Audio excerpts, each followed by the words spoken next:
I don't think we've started recording. Okay. We're rolling then, yes? Yep. All right. I'm going to call the meeting of the Ojai Building Appeals Board to order on Wednesday, June 13, 2018 at 6 p.m. in the council chambers of Ojai City Hall. Members of the public wishing to address the Building Appeals Board on items appearing on the agenda are requested to complete a speaker's card and file it with the secretary prior to the start of the meeting. Cards are available in the lobby. Speakers should state their name and address for the record and limit your comments, please, to 3 minutes or less. Comments must be directed to the board, not the audience. While the Building Appeals Board is in session, all in attendance are expected to maintain order and decorum and to obey the orders of the chair. Yes, we'll take the roll call at this point. Okay, Chair Ulrich, Present? Board Member Daddy, Here. Board Member Murphy, Here. Board Member Farmer, Here. and myself, Gail Hanson. Very good. In that case, we'll do the, we have a quorum, and we'll do the Pledge of Allegiance. Would you like to lead that, Judy, please? I pledge allegiance to the flag of the United States of America and to the republic for which it stands, one nation, under God, indivisible, with liberty and justice for all. Yeah, I have a comment. Okay. It's art. Public communications. As the time set aside during the Building Appeals Board meeting for members of the public to address the Building Appeals Board on items of city business other than scheduled agenda items. Matters raised at this time may be briefly discussed by the board and will generally be referred to staff and are placed on a subsequent agenda. Under state law, other than for emergency items, no action on non-agendized items can be taken at this meeting. And having no cards and seeing no members of the public, we're going to move to the building officials report. There is no report. There is no report. Very good. All right, consent items. The minutes of item number 1, minutes of the Building Appeals Board meeting of February 12th, 2018. And minutes of the Building Appeals Board of February 20th, 2018.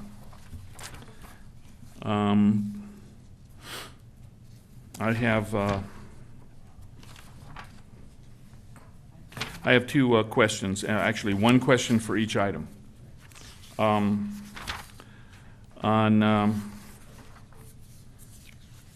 the minutes of the February 12th, 2018 meeting, references on the page 2 of 5, discussion item 2, review and discuss Ojai fire map resolution. Where is that resolution on in the subsequent minutes? In other words, where is the resolution that resulted in the comment on page 4 of 5 where we made a vote? The actual minutes? I mean, the actual Resolution. resolution? Itself. Yeah. We did not include that, but if you'd like, we can add that in there for you. Well, ostensibly, yeah, because that's the work product of that discussion item, and ostensibly it should come back to us so that we can review it, affirm that is what we intended, what was our intention of transmitting to the council, and with a reasonable expectation that would be transmitted to council in due course in a short period of time in that format. So yeah, I would like it if you would. So we're going to leave that item for to come back. Chair, can I add on to that, please? Excuse me? Can I add on? I have some questions. Absolutely. Go ahead. Tom and James, I want to make sure that I'm clear and that we're doing this thing properly. We really need to get down to doing what we're supposed to do, which is hear appeals about once every other year and get through that. And that's really what our main job is. So I want to make sure that I clearly understand the direction of council was for us to go through codes, a couple other things, make recommendations for them to determine if they had an appetite for some of it or any of it, and then that's it. And so what I'm wondering is if we don't have a list of what is proposed to be submitted, how do we figure out where we're going? See, that's my question. When I look through here and I see some of these things, I still see Class B. And I know if Class B is on the recommendation or we've changed to Class A. I don't know where the recommendation is. So what I'm going to ask is for you folks to guide us so we can enumerate all those things, figure out if they're good or bad. That's what I think we do here. Understand the consequences of making those actions so we can put those down. And then we can give them to council to say, somebody said, geez, I don't want to have this kind of a fire zone in this kind of area. And I think it's important for us to go ahead and explain why we have it. And I thought I put all the different state enabling codes in here. You can change this to 300, and here's 51.0, gives you all that stuff. So is there a way we could get an accumulation of those things or some type of enumeration of what the staff intends to present to council? I just want to do it right, and this thing has been so long, we really need to get it to them, close the door, and then we have different functions that we should be doing. Fair enough? Yeah, so it sounds like what you're asking for is a list of the items that we are going to present to council and timeframes for each of those things. Yeah, and you know, here's what happens if you do it. Here's how you can do it. Yeah, And here's what also happens if you do it. yeah. You know, it's so they have an honest way to evaluate what's being proposed. There are going to be some drawbacks that the city needs to present if Class A roofs are adopted across the board. I mean, there are always going to be negatives. Right. If we go with the smoke alarm or fire alarm in the garage, yep, it's going to cost as much as, you know, X amount of dollars. So those kind of things, you know, they need to know that. I just thought that we would be getting close to getting that back. Is how close or how far away do you think we are to getting that point saying, here, guys, this is the recommendation, and we go? So as far as the building code updates, then is what I'm hearing. So Tom and I actually were discussing that earlier today because the council does not meet from they canceled the second meeting of July and the first meeting of August. So essentially what we're looking at is, and what we're aiming for is that second meeting in August. Now there's only one meeting between now and then. Yeah, I know. With the second meeting in August, honestly, I think there's going to be an accumulation of issues that are a little bit more urgent. I would like us to be in immediately. I would like us to be in that meeting as soon as they get back. So But realistically, I think what's going to happen is things are going to accumulate, and that's going to be a pretty jam-packed first return. Yeah, no, I agree. There's a couple issues though with trying to get it sooner. Which one? No, I'm acquiescing that it's not going to be sooner, and I don't believe it's going to be the first meeting they get back, just because that's how Well, that's what we're going to push for. and things that's what we're gonna stack aim up. for. Okay. But there is the issue of, are you going to mention the Title IX? Yeah, Yep. so for the building code changes to be adopted, we have to get through all of Title IX also. Oh, we can meet every week. We don't have to wait for them. Well, and we have a couple of months to do so, but I think the point, we were talking about this today, is we really are going to have to get the Title IX updates done prior to, that means, you know, early August, basically, to then get both of those items back, because they do have to go, they're somewhat connected. Okay, and that's no problem. I mean, we can double up, but what I'm hoping is as we go through Title IX, those things we say, oh yeah, let's do 93201.1, that those things get added as we go through this to the list if there's a recommendation for change, just so we have some kind of format and can track it. Okay, so and we can, I hope I understand what you're saying. So because we're making changes to Title IX, like today we're gonna discuss chapter 1. Now, it's because of the nature of the code, it references back to previous chapters always. So if I understand correctly, you would like to see a version of what the changes you've already accepted, and addition to the future changes, so that it all is one. Yeah, as we go through it. As we go through it. Just keep adding them Adding onto to a it. single document. Is that fair enough? Yes, I understand what you're saying. And we can make it easy, because, boy, jumping around is going to be tough. Yeah. The one thing that could be, I mean, it's just going to take a lot more paper and that kind of stuff, so just be aware of that. Okay, and I don't know what the chair's position is, but we at one time had agreed to meet every week or every other week if we needed to get caught up. But that was about 2 years ago, and we never got caught up.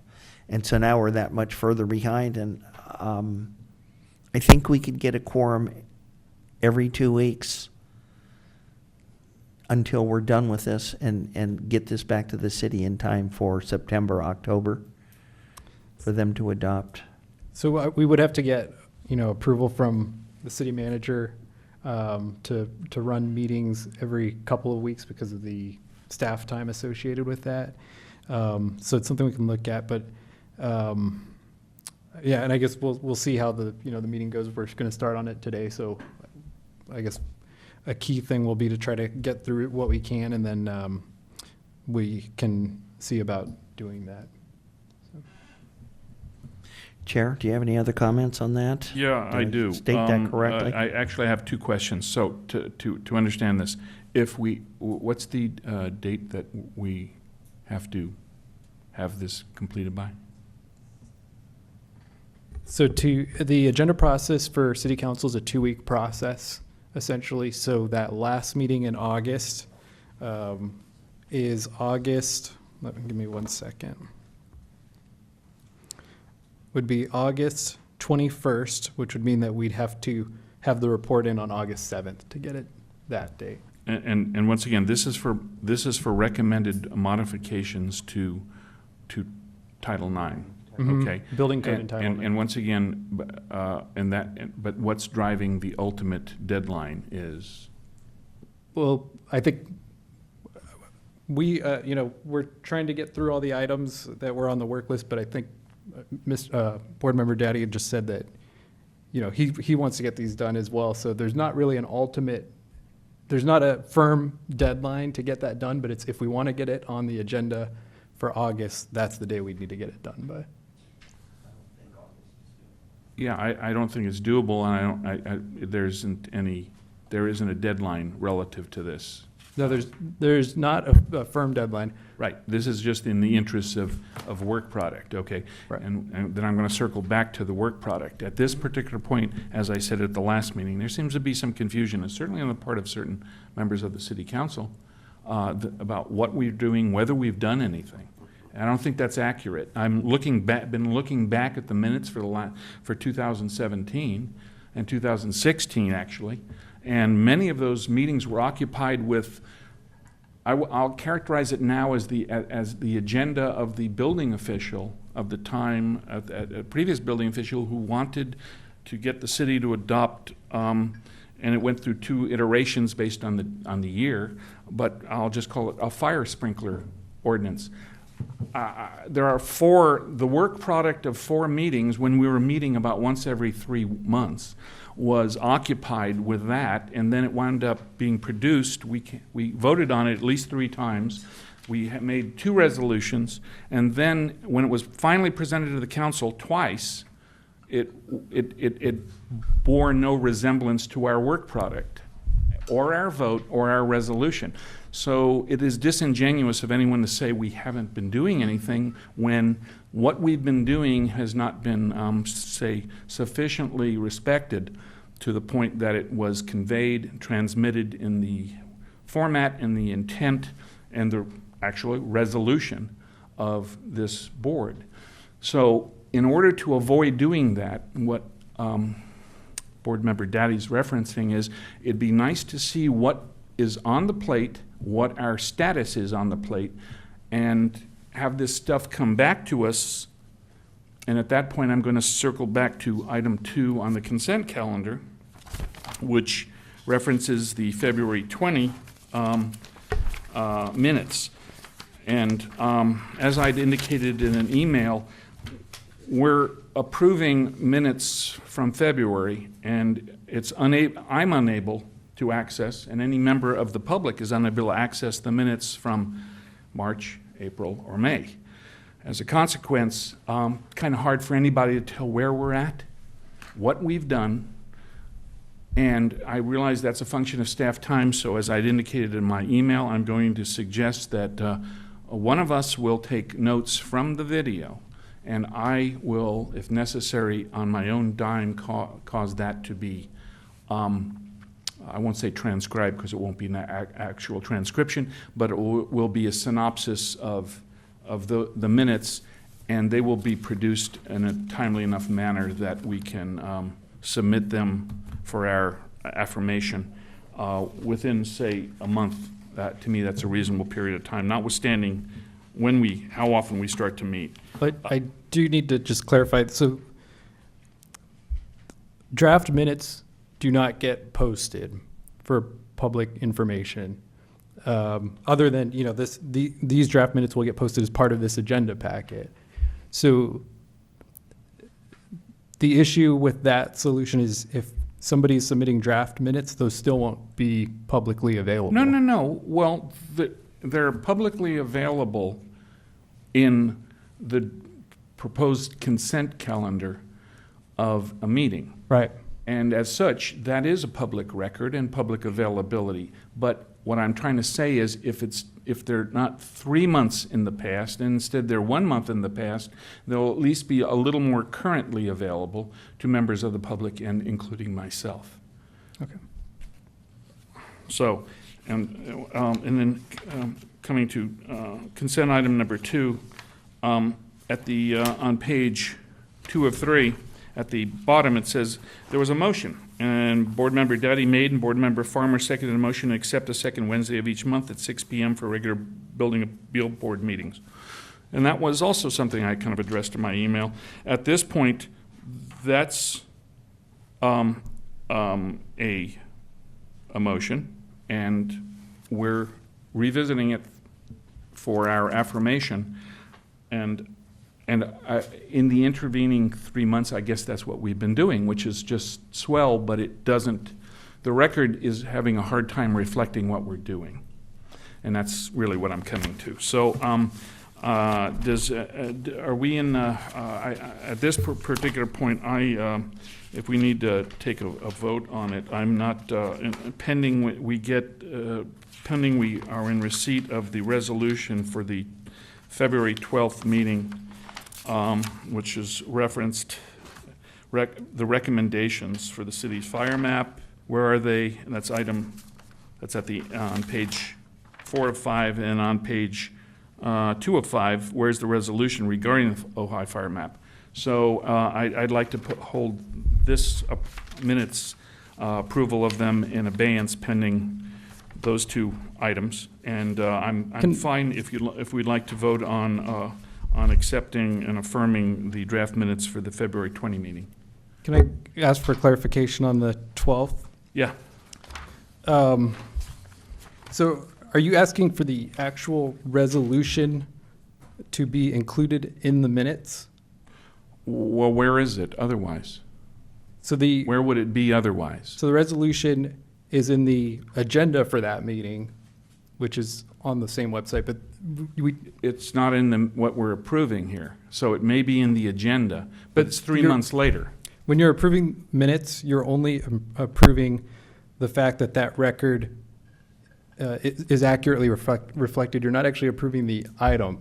So that resolution has already been approved by the board. Yeah, but the discussion item says review and discuss Ojai fire map resolution. It's kind of like the building code. You're sure it's in there, but when someone makes reference to a section of the building code without including a recitation of that section, a member of the public who isn't as astute or adept at research won't be able to find it, especially when it's a relatively small reference. This was a small resolution. So I don't see how it's difficult to include either, you know, I'll have to go back and see where it is in that agenda. But at this particular point, I can't quite remember what it looks like. Does this make sense? Yeah. Just from the perspective of, we're doing this business, but it's the public's business, and as such, I don't think the public's got access to this stuff in this format. Okay, I've worked with probably close to 20 or 25 boards. I've never included the actual resolution in the minutes. So it's, I don't know that the average person would know that Your that's where to look. incorporation by reference, I don't believe works. But you're not, approving the minutes isn't adopting that resolution or recommending that resolution, so you're not incorporating it. It's just stating that you discussed That's what I'm that. saying. So where is it? Otherwise, it's not here. So we discussed it, and we came to we resolved to adopt it. We made changes to it. We made changes to it. Right. We've never seen it back. And so those changes would then be taken to council, which at that point, they would be reflected. Yeah, you see, that's the problem, is everything changes from where and I mean that, actually, I'm going to underscore that. Everything changes from what we vote on, what we recommend to council. And as such, it's not identifiable as the work product. Because not only, and I've made reference to this before, not only our changes have been implemented, but there has been editorial modifications and staff recommendations. So this is a bellwether for this situation. And like I said, on page 4 of 5, we called for a vote on the recommendations to City Council for the city's fire map resolution. Well, there was a vote. We've enumerated the vote, but we don't have any information on what the vote was on. So, but while, you know, that may have worked and should work with all the rest of the boards you've worked with, at this particular point, I'm saying right here, right now, this doesn't work. And I think there's some concurrence on the part of this board. Just one other little thing. If you would look at the second page of the February 12th minutes, the third paragraph from the bottom, what happens to this? I asked at that time about grants being available, and Board Member Daddy pointed out that he had sent you a list of them. And then the chair suggested that we ask to have grant writing resources be shifted to the Ojai Fire Safe Council. Does that ever make it to the city council, that was a suggestion that we thought was important? So it gets to the council in a couple of ways. One of the ways is that once these minutes are adopted, they go to council, and council can then read it and see all the suggestions and everything. And then the actual items themselves, when it's an item, goes to council as well. That one wouldn't have gone to council as an individual item, but council has discussed this issue. And as a matter of fact, last week, the city submitted a grant for CAL FIRE fire prevention.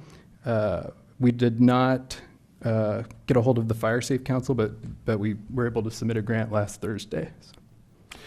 Okay, I think that more than that specific question, which I appreciate your answer, I just, I read things in here and we make suggestions and then they just go away, and that's what bothers me about this process. I have a question on that. Did I just understand you say that that council's ability to glean what we're doing requires them reading our minutes? No, as I understood the question to be, does council ever get to see these minutes, and yes, they go to city council every well, time they're adopted. Given their workload and their reading and all of the issues that are besetting, the council being the governing entity of this city, I'm sure that they don't get a chance to read too much of our minutes and understand. And that's kind of why I'm concerned that whenever we have a recommendation or a resolution, I don't see it coming out in and of itself in front of council. Or at least very infrequently. And as I referenced, the one time I can think of in particular, it wasn't what we were recommending. It was, and that was brought before council twice because they didn't like it the first time and they didn't like it again the second time. So but once again, what we were recommending apparently is what they did like, but our resolution and recommendation was not presented simply as the work product of this board. And now, maybe that's not going to change, but this conversation is also not going to change until it does, I think, because this is not, we're not being successful if we don't get what we put our work into before council in the manner, with the intent, and in the form that we've developed here. It's not happening. I do want to say, I understand the frustration. I think there's been years of kind of feeling like it's stagnant, but for the last few months, we have been, in my opinion, getting a lot of things done. I'll give you one example that went to council that I thought was effective was the accessory unit compliance program recommendations. We've sent out information, posted Facebook post that, oddly enough, you think everybody knows about this program. It was the highest performing post for the city for that month. So I do feel like the recent recommendations are, moving forward and getting done. But I understand the frustration. I can see, looking at the council list that there's and I don't, but the dates given to these were November of 2017. I understand you guys are probably frustrated that it's June and we're still talking about these same things. Well, no. It's very good that you brought up the second unit compliance because there are three founding members of this board, and they started talking about that, and that was 4 years ago. So it's gone through 3 iterations of talking about recommendations. So this is the third. It's the best, and it had a little more, but there's also been fairly significant state law changes in the interim, which has kind of energized the situation, perhaps pressurized it. Everything seems to take a long time. So I'm looking at between the minutes and between a list that we have that let's call it a working task list that I think we'll be able to track things, be able to determine what a status is, and be able to report on our status and our progress a little bit better than what has preceded it. And I agree, it's gotten better in the last few months, but from my perspective, that's not good enough. So I'd like to make it better. Chair, I'd like to ask our, I don't want to call him our attorney, even though you are an attorney. I would like to ask our assistant to the city manager a question. Do we still have a designated council meeting where those boards and commissions and ancillary portions of the city government give a report? Do we still do that No, every? they don't do that anymore. We don't do They used we don't do that anymore. What they've done instead, and this was prior to me being here, but each committee, except for, now that I think about it, I don't think the Building Appeals Board has one, so that's something I can look at. But each committee has a once a year, some committees twice a year, joint meeting with the council prior to a council meeting from 6 to 7 to tell them about, exactly these kinds of things where maybe there's something that wasn't, the focus of an agenda, but it came up and it was important. And Planning Commission came up recently and said, we want to start a sustainability committee. It's never been on an agenda. so that kind of thing. So they do that, but other than that, there used to be a board or a commission report. In the interest of time, because I spent a lot of time reading this, I'd like to get to the material. In the interest of time, maybe we can keep our own list, and the chair or somebody that the chair designates can go to the city council once a month in the open 3 minutes and say, here's what we have discussed and are enumerating.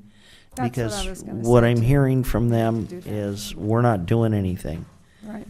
and we're not getting anything done, and we're not solving anything. And then I hear from the mayor, mission creep. Well, and that Um, also kind of implies that nobody's reading the minutes, because I'm looking at the minutes and for the last year and a half, and aside from a couple of appeals, it's mostly been, there was some Title IX, there was the various iterations of fire code, fire sprinkler, fire preparedness, fire hazard, the fire hazard map, and then there was second unit, which occupied at least 3 meetings. Ultimately, yeah,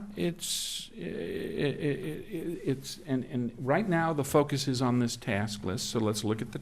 Chair, may I yes. say something? I just want to say that what really bothers me about this is a lot of the things that we're recommending right now pertains to fire. And we're in the middle of that, and Ojai is not without Out of the woods, danger. yes. And it bothers me that this isn't coming forth in the meetings, like, clearance of brush and things like that. We need to do that. We need to do it now. I hate to wait till September. So, okay, so at this point, well, we're on the consent calendar issue. So I'd like to, if we're going to take a vote on it, I'd like to pull for an abeyance the February 12th minutes and approve the February 20th minutes. Do we need a motion? I don't think we need a motion. I don't. All I in think this favor? is a voice vote, Yes. so, Any opposed? None. all right. Moving right along. Okay, so then let's move to the information item, which is I don't know, it's an information item, but it's item number 3. It's a discussion of City of Ojai brush clearing procedures. Is there a reason for that? It being described? No, okay. I would say only one reason, but that happens to be, as Okay, our building official said, one of the things going through Title IX and doing things, you got to go forward to go back. okay. And so if you want to go forward to back, if you want to know why that's there, I will get to the page number in just a second. I have it highlighted. And it has to do with building, and it has to do with Title IX, and it has to do with all the little things we're doing. And it has to do with a designation of fire hazard. And it clearly enumerates on page 7 of 14, section 9-1.301 amendments. And it has to do with B. High fire hazard area is defined as any area within 500 feet of uncultivated brush, grass, or forest-covered land, wherein it is deemed that a potential fire hazard exists due to the presence of flammable material. And So, you're relating that back to I'm Ojai brush clearing? I'm relating that back to Ojai brush clearing, Stewart Canyon, Lower Creek Road, all of that, Okay. extreme brush, where the map doesn't designate any hazard whatsoever. So however you want to put those together, that may have been why this is on the agenda, but that's a discussion item. We can just get right into this. Okay. Okay. Well, the recommendation is receive verbal report on the City of Ojai brush clearing procedures, so we have one? So these are the current procedures for what happens beginning of May through June and so forth. So at the beginning of May, the city identifies properties that require weed abatement using observations, past history, and city community input. Okay. Once a list has been compiled, the Once a list of has been compiled of properties requiring abatement, the property owners are sent a letter reminding them of the June 1st deadline and weed abatement deadline. Okay. At the beginning of June, the code compliance officer or building official verifies that the property owners complied and have done their weed abatement as required. If compliance has not been achieved, a notice of noncompliance is mailed to the property owner. They have 30 days to comply. If they still don't comply within 30 days, a second notice of noncompliance is issued. They have 15 days to comply after that. If they still don't comply, the case is then turned over to the city attorney for further direction, either to staff or they will take further action. That is our procedure. Okay, may I ask a question? So when you're looking at areas where there needs to be brush clearance and weed abatement, all of that, are you looking also at the sphere of influence around Ojai? Because the fire doesn't know where the city starts and stops. We have no jurisdiction in the sphere of So we're influence. just hoping that the county does that? The county sends out their letters also. So the county also does send out letters to properties within the city also. And we have verified that with the county this year. So how many letters were sent out by the city? Because they're code cases, we're not allowed to discuss that. I didn't ask which ones. I didn't ask about addresses. I asked how many. I don't have that information off the top of my head. I was not prepared to answer that question, but we did send out letters this year. Okay, can you bring that back to the next meeting? Because to me, that says something quite a bit about what we're doing. As you know, I sent an email to you regarding just standing on Ojai Avenue. I look one direction and I see abated weeds and grass on a commercial lot, a vacant one, and I look across the street and it's unabated and it's well past June 1. So I'm going to presume that they were that one was sent and perhaps one wasn't, although the one that was cut was only cut a couple of weeks ago. So for us to discuss the City of Ojai brush clearing procedures, we should know what the city's procedures are, not in a generic sense, but in practical execution. We have received almost all compliance. That was one of the few that wasn't complied with then. Yeah. Okay, all right. And just to verify, I've had a number of people contact me. About? In the city, they're actually getting fire department notifications. I've actually seen them. They've actually given them to me and said, look around here and tell me what they need. And I said, call the number on the page and they'll tell you what you need. I'm their insurance agent, but I'm not the code or the fire department. So yeah, we're sending them out, and they're close in town. These things are not like at the top of Signal. I mean, they're on Montgomery Street and some other, streets close to you.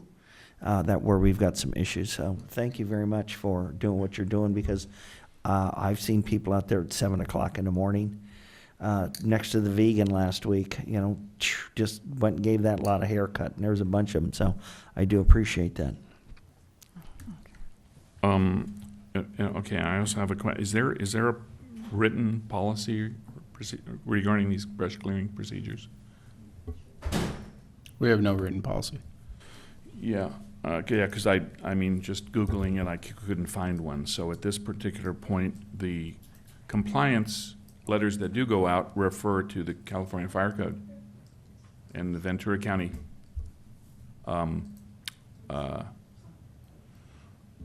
Fire Protection District brush clearing season. Requirements, correct. Yeah, requirements. Yep. Okay. And so we refer to that, but as we discussed during the Cal Fire time, local agencies can also enforce it. So that's why. Oh yeah. And that's why we did ask Ventura County if they sent out theirs. They did, and we sent out our letters also. Okay. So I mean, we have both agencies doing as much as we can for compliance. Well, curiously enough, this issue has been the subject of discussion at this board for the last 2 years. We were asking County Fire, where's where does your responsibility end? Because they are very readily inform us that that they send out some, several thousand letters. And I said, well, how about within the city? And they said, well, that's your responsibility. That's a local sphere, that's a local agency responsibility. Great, okay. And then when we asked that question last year and the year before, once again, fire season time, I got no answers on it, actually. The first time I've heard in now 3 years that we are actively pursuing this. So, of course, I would ask, how many? I'm not asking for names and addresses. So there's nothing confidential about numbers. It's approximately 15 to 20 letters that we sent out. Okay. Yeah, okay, that would be, I spent a bit of time driving around the limits of this community with and without county fire, looking at things. And 15 or 20, only 15 or 20 seems kind of minimal to me, considering I probably am familiar with at least 15 or 20 lots that I can see from the road that aren't cut right now. But okay, that's something I'll look at again a little. Okay, Chair, as a follow-up, now I know why this brush thing is on here. Yes. Mr. Vega, and for our building official too, I'm going to make a suggestion that we have a property that needs to be weed abated that we noticed 2 years ago, and it's still not abated. 2 years. And so I'm going to ask you how we go about formally making a recommendation to change the process. If we had 1,500 of our 3,500 lots, I could see where this would be a real unmanageable situation. The fact that we have an extremely low percentage, I think the time allotment, given the hazard, is really out of whack. I think what happens is they have all year to know that every year June 1st is the deadline. And I think at the end of 30 days, this 30 days could go on for 45, 75, 90 days. And I would think that it would go directly to the city attorney with a 2-week notice that we clean it and send them the bill, or we haul them in, because fire season, this is the major number one health and safety issue that we have in a community as it exists today. And giving that length of time is too long. You know, we certainly, I tell you what, if somebody was abusing their dog, we certainly wouldn't give them that long. And I just think that, it's like, why are you late for Christmas? It's the same day every year. So if June 1 is what we need to do, and if they're not done by inspection on June 30, by the 15th of July, either the city hires a crew, goes in, bills them, just like the fire departments do in the county, or we send them we automatically have the attorney send a letter out by that date and ask for a 2-week compliant, and we start putting a fine. Again, if this weren't so severe, I certainly wouldn't make this recommendation, but this is pretty severe. Okay, it's a recommendation. You want to make a resolution? You want to offer a resolution concerning that? Is Mr. Vega, is that how we need to do this, to get it to council instead of part of the minutes, to have them take a look at it, because we have some existing clear urgency now, not when the minutes are done in a month and not when other things are done. It's something that this council needs to address immediately. Bob, didn't we discuss this 3 or 4 years ago? You know, Exactly. we've discussed it for we've discussed discussed it for 3 or 4 years, actually, Tom. Yeah, It's been exactly. discussed every fire season. Exactly the same topic, same recommendation to council, and here we're So, back on it hence, again. Let's offer a resolution that,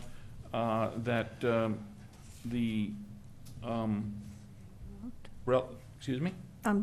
those parameters that you were just discussing, they're rational and fairly simple, be applied in response to the continued maintenance of a fire hazard.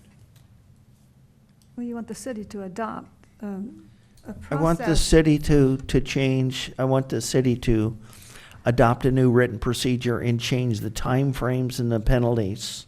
And I want them to change the process. Now, I don't like to bring this up. It's not one of my better days, but when we had an appeal from the past owners of the bowling alley, they were going to do certain mitigations and clean certain things up, and certain things were going to be done 2 years ago. And they acknowledged that they needed to do those, and they acknowledged that they were in violation, and they acknowledged they would do those. And they're not done today. So something in our procedure and process and follow-up, in my opinion, is not working. So if somebody wants to throw a resolution in there, I think at the end of 30 day, hey, look, I got to have my taxes in. I got to pay the registration on my car. I mean, we have basic laws. If I don't pay my water bill, they shut it off. If I don't do this, the taxes, they get me. And what happens is we have people that have ignored this problem, and now it's probably the most important single thing facing this community today. Yes. The water issue is important, but we're not going to run out of water in a day. We can have a large fire in a day. So whatever the other board thinks we should add to that, I think the resolution should say that at the end of June 30th, if they're non-compliant, they're given 2 weeks.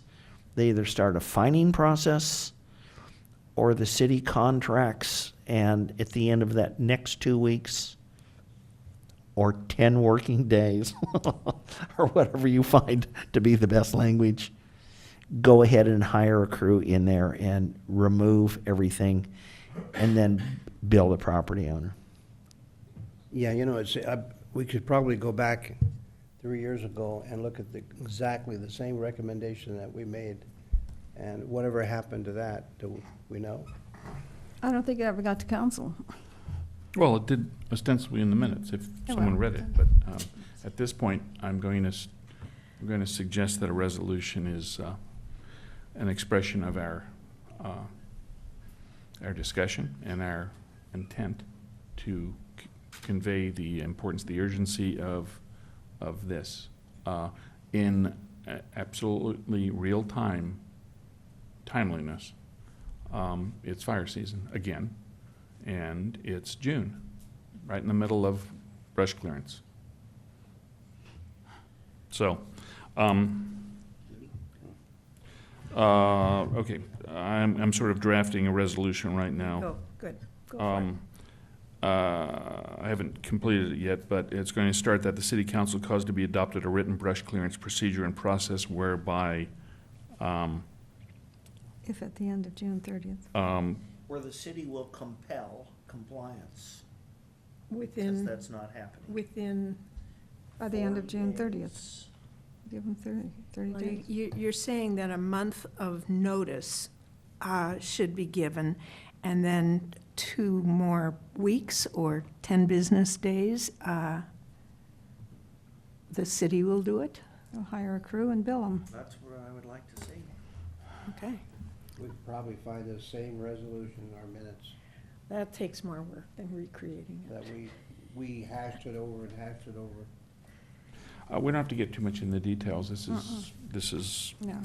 a resolution. So far, I've got that the city council caused to be adopted a written brush clearance procedure and process whereby the city will compel compliance of property owners by 30 June of each year in each fire season. And within 10 working days, if they've not complied, And the city will remove, will abatement. mitigate the hazard Right. If at compliance the is not, property owner's expense. if compliance is not realized by 15 July of each fire season, the city will cause What do you want? You want to turn it over to the city attorney, or do you want to Mitigate. cause, you want something, you want to cause it, cause compliance by mitigating the hazard and billing the property owner? Well, I think we could probably piggyback on the counties, couldn't we? Oh, yeah. Their wording. Yeah. Yeah, the county just hires a crew and they go in and clear and they Okay, put it on well, your in that property case- taxes. If compliance is not realized, enforcement take place along the lines of Ventura County Fire Protection District. Except for the days, we can't be extending all this time. When you said it's fire season again, I think that's actually, could be changed to say it's fire season still. Because we're not out of fire season anymore. Well, let's not go there. Okay. Okay, so the city shall follow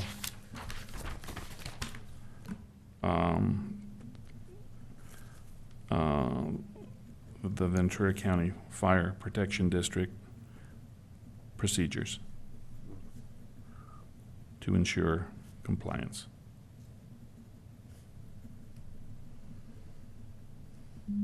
Okay, want me to read it again? They at least need to look at it and review it and see. Okay, right, so this is our brush clearance procedure resolution. That the city council cause to be adopted a written brush clearance procedure and process whereby the city will compel compliance by property owners by 30 June of each year or fire season. If compliance is not realized, the city shall follow the Ventura County Fire Protection District procedures to ensure compliance. Yeah, and that's a 15-day, and they come in and cut it down? Is that right? Okay. I would like to see that. Okay? While we're talking about resolutions to council about the fire issue, in the 12. February 12th minutes, we had talked about recommending the wildfire management tool, which had been offered by Doug Campbell. And at that point, we also suggested that council identify a city staff member to be trained on that program. How do we get that to city council beyond hoping they read it in the minutes? So those recommendations have already gone to council, It has. yes.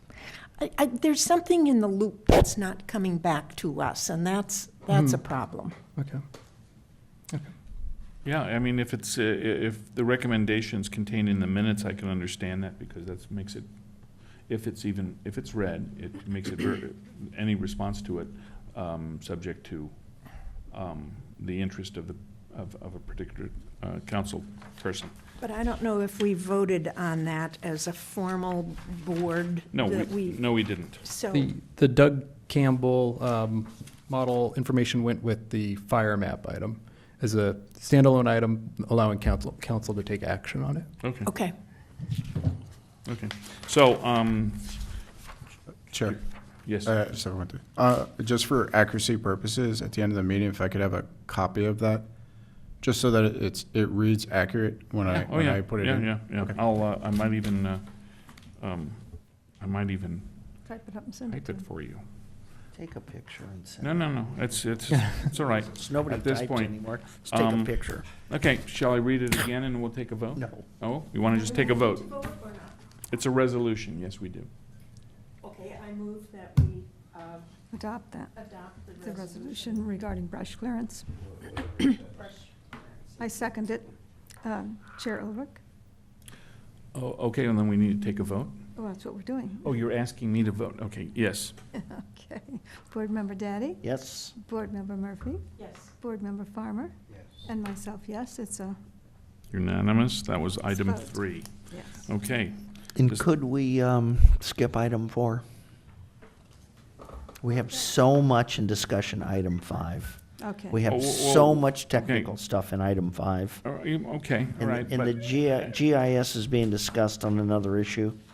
And the What other issue is that? well, the engineering report that is on the Casitas? Casitas website for the enhancement of the hydrant systems, the removal of the 2.5 and the 4-inch wharf items, and so with that engineering study, it will take time for the city to look at that engineering study to figure out what's going on. So I'd just like us to skip the GIS now. What is it you just said? There's an engineering study and a cost evaluation.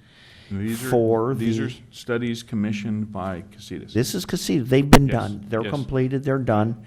They were unveiled at the last board meeting of Casitas. They're available on the Casitas website. Yeah, And I think that the GIS discussion can be belated for now because it's talking about the water system. yeah, And so- except, I'd like to have a short discussion on it because Sure. GIS covers so much more than water. And from what I've seen in the past, relative to Casitas, meaning no disrespect, is they're gonna focus on the water system. GIS covers everything in the city. The fact that, as you referenced, there was a motion, there was funds allocated for it, and it didn't happen in the past, indicates to me that the city remains ripe for adoption. The city, Ventura has it, Ventura College has it. And it's something that's necessary to understand where your infrastructure is in the event of a emergency or maintenance or in order to manage those assets. So from a practical perspective, it would anticipate any discussion to be relatively short, but I do have a question about it, which is nowhere in the recommendation or in the discussion is there a reference to what the current status is, which is the city has no GIS. Well, so And that- I'd like to give an update on that. We were going to do it just Okay, verbally. but first, having said that, for the benefit of the public and anyone who might be reviewing this video from an archival perspective, in the event that they may not know what GIS is. So I'm going to describe that the subject is recommendation for the implementation of a geographic information system that identifies the exact location of infrastructure and capital assets in a given geographic area. And in this case, we're going to say the city. And I think that's behooves, given its prevalence in almost all communities of any size and any sophistication in the state, that it behooves the city to adopt and implement the system. So, your update, Thank please, you. Mr. So, over the last month, we've met with the Public Works Director and some community development staff to kind of get a clearer understanding of our current geographic information system's uses. The city does not have its own geographic information system. However, we have, I think, Tom, you've seen this as well, but we've gotten some demos from Public Works and Community Development, the planners, on what we do currently do is we work with the county and we utilize their geographic information system software. And so there is a lot of capability to the software. One thing it does not have, we did a demo, it does not have the water system on there. So that would have been the one big missing part. But it does have fire hazard maps, floodplain mapping capability, landslide mapping capability, and then, just the basic parcel maps and those kinds of things. And so the city currently does use, but right now it's limited to basically planning and the Public Works Department. They actually are currently using GIS software. I think last week the two main contexts that came up with was the fire hazard maps and the water system. So we have the fire hazard mapping capability. Okay. Do we have someone trained to use that tool on staff? Yeah, so we have there's 3 people. The best user is our engineer, and then the public works director, who's also an engineer.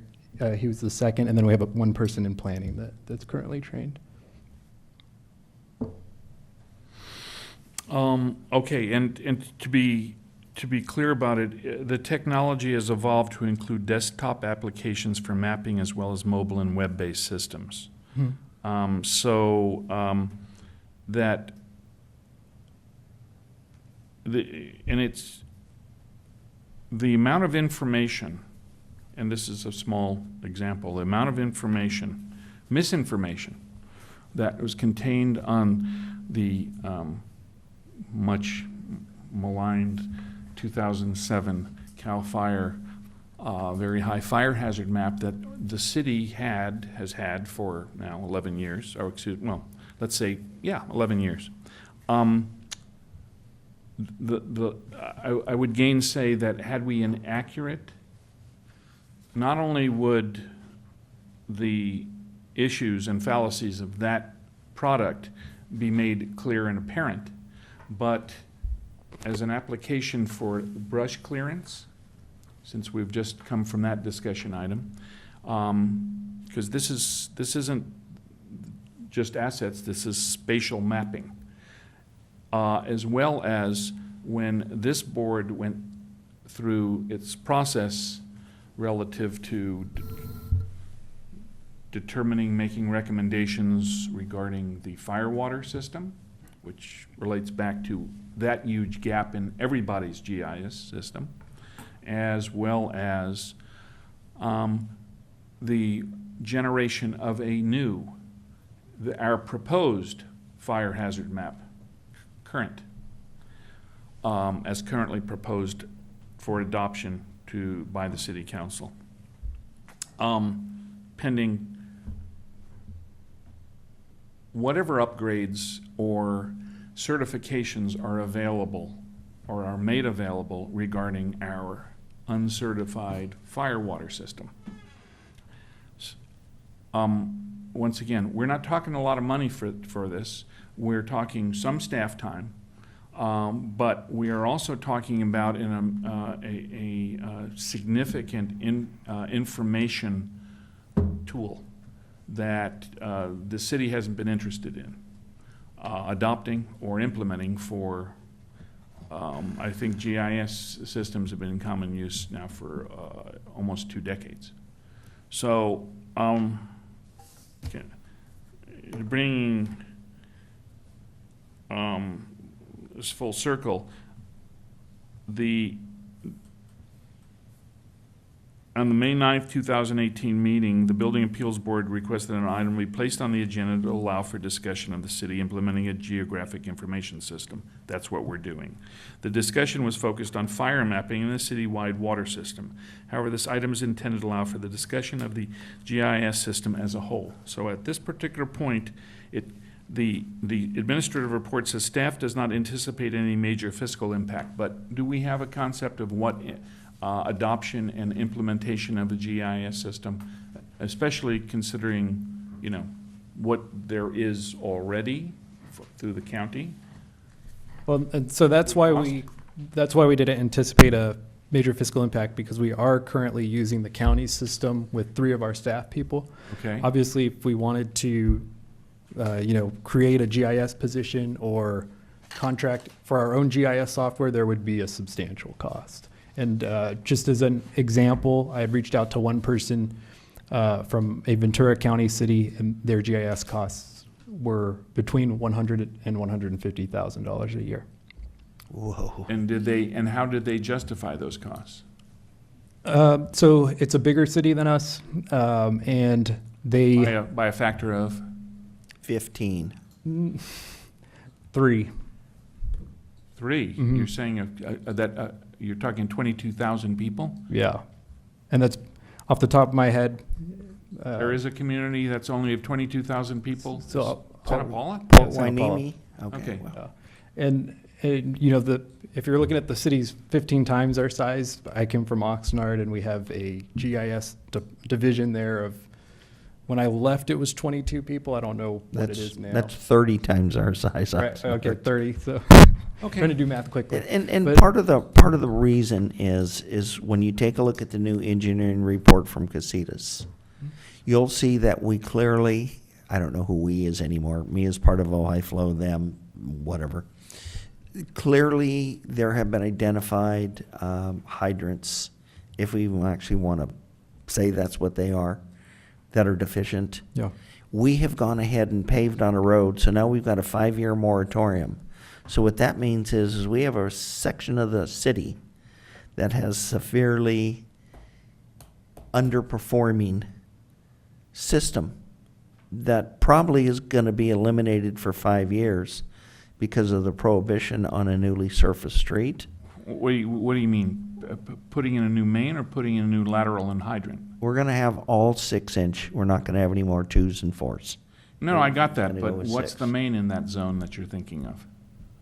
What size is the main in the The, street? the main might be as little as 2.5.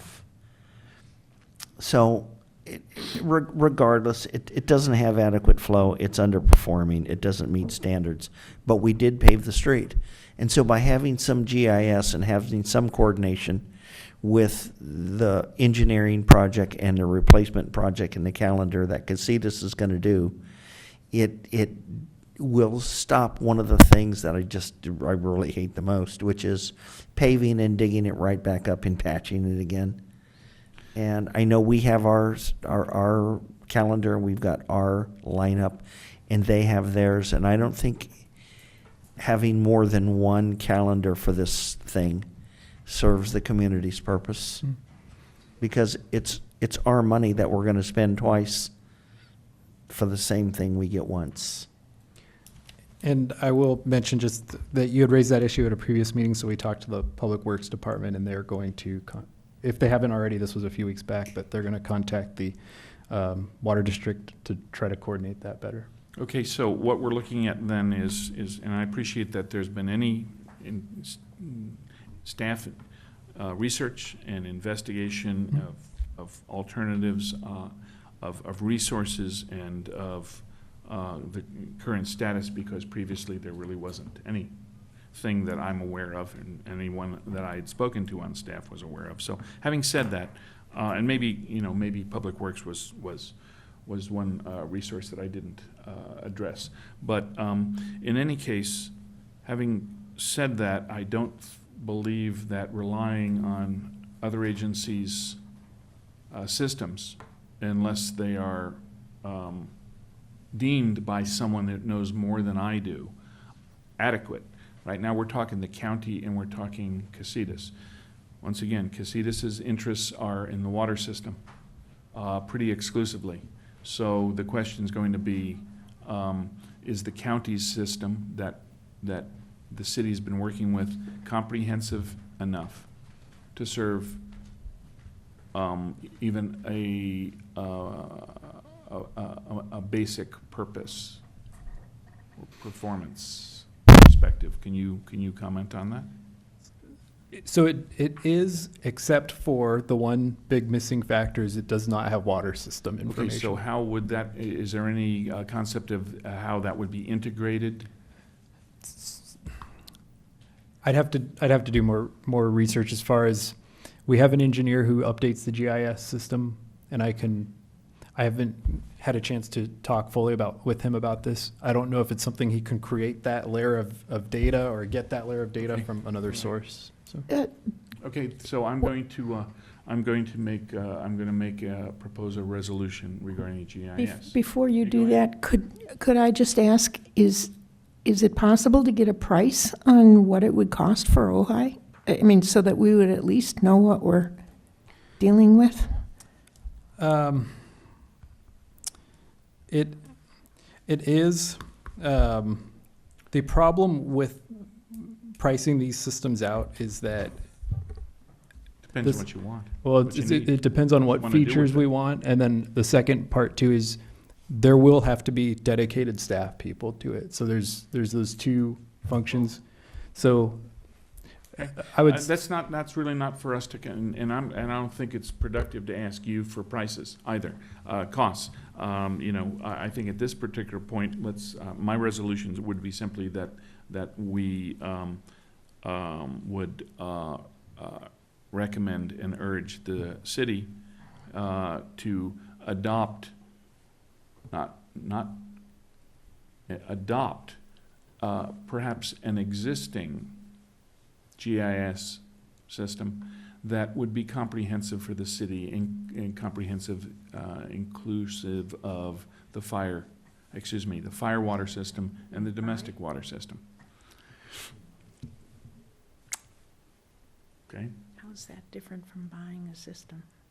Well, if the county has, right now, if the county has a system that the city's already using or has begun to use, and whether Casitas has implemented one for the portions of their system that are now the Ojai Community Services District Facility, how's it, Bob? Ojai Community. CFD. Ojai Community Facility District. Right. Ojai Community Facility, that they simply, it be simply integrated to being comprehensive and inclusive of the water. I'd like to know System. how that is done, and That's really, the concern is Don't not care? how it's done, it's just we're making a recommendation that it be done. So we'll let others, the council decide whether it's important, it's important enough to further investigate my job. and direct staff. That's, at this point, that's, our recommendation is that the city adopt a GIS system that is comprehensive and inclusive of the water system. That's it. Okay, Okay. next. Okay. All right. Fine with me. Want to vote? Let's move on. Want to vote? We need a resolution. Dale. Do we need? I second. Okay, all right. Chair Ulrich, Yes. Board Member Daddy, Yes. Board Member Murphy, yes, Board Member Farmer, and myself, yes. So it's Okay, unanimous. and I know that was a detour for you, Bob, even though it was on the agenda, but that was 14 minutes. So now we'll get to the meat of the coconut. Discussion item 5. Okay, recommendation is discuss and draft amendments to the City of Ojai Municipal Code Title IX Building Regulations, Chapter 1 Building Regulations. Discussion. As a part of council's assigned task to the Building Appeals Board, council directed the BAB to conduct a one-time review and report to council on contradictions, missing cross-references, or other issues requiring code text amendments in service to clarity and integrity of Title IX of the municipal code. The Building Appeals Board may wish to discuss, review, and identify additional changes prior to forwarding to City Council. Recommended changes include, and these are, how do you want to approach this? You want to just go through the items, or page by page? So all I wanted to do here was, there are some things that just need to be updated to bring the current code to current standing. Mhm. And a lot of it is getting rid of the UBC, Uniform Building Code, which is outdated now. And now we have the California Building Code, and all of the, on page 204, all of those codes are currently enforced, except for one.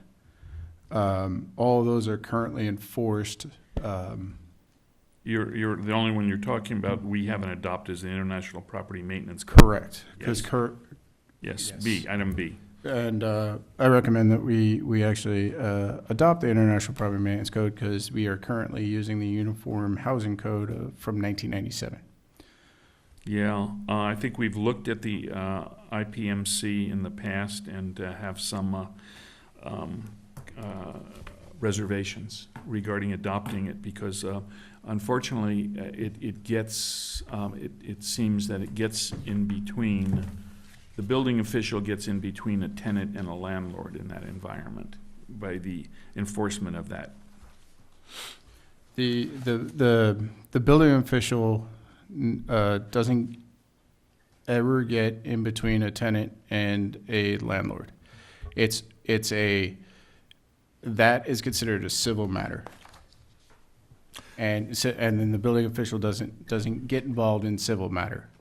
Well, if you're, under my reading of the International Property Maintenance Code, if there are standards in it for property maintenance, and if a landlord is deficient and not in compliance with this code, the building official could say, you're not in compliance with this code, and as a consequence, you can't continue to rent. Chair, Excuse me. is that information you're citing in our packet?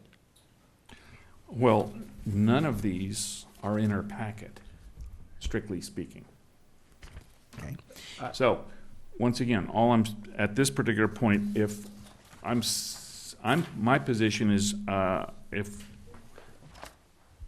we are to adopt these A through K, I have reservations regarding item B. And I'm gonna ask that you recommend that item B, the full code, be put on a future agenda so we can single that one Okay? item out. Now, we've talked about that for 4 years. And so we single that one out. We need to move ahead and upgrade a lot of our tools. I'm looking at some of the tools that we have that go back to 1960 that don't conform with anything. They don't conform with ADA, they don't conform with water runoff, they conform with nothing. This is recommended changes is adoption by reference A through K, Bob. No, I understand that, Okay, except so- B. So, okay, I was coming to what my reservation would be, as in that gets deleted from any action that we're going to be taking to adopt by reference the other 12, Right. okay? So, does anyone have any other comments on And that? again, I would like that particular item put on a future agenda where we actually have the information. So we're And then- asking that item B, the International Property Maintenance Code, be Be put on a, be placed rescheduled. on a future agenda for discussion Yeah, for our code officer regarding to potential explain adoption. it where we can actually read the regulations. Yes, And it's not, gee, I thought, because a lot of these things yeah, really do take reading Right. over a couple of times. okay, And so then we can have our building official actually get into us and explain what it doesn't do, because when I look into some of the other items, and since I don't have it, I wasn't able to reference. Right. But when I take a look at our codes in here, it allows the building official to go onto property that is sold and inspect property before the occupancy to the new owner or tenant. And so I'm not sure where these things weave in. I mean, I can get you the site on that one because I've highlighted that individual number. But again, I need more information than less. well, more importantly, items A, C, D, E, F, G, H, I, J, and K, if we don't specifically adopt them, they are adopted by Default. default So, by the state, correct? The state doesn't adopt the International Property Management and Maintenance Code The International Property Maintenance Code has to be adopted. However, specifically. specifically, Yes. there is one thing that is included in these that aren't automatically adopted, so I would just want to bring those to your attention. Now, there's a couple typos in this. I apologize. And that's the appendices. Appendices have to actually be physically adopted. Okay, so Okay. at this point, then, we're going to be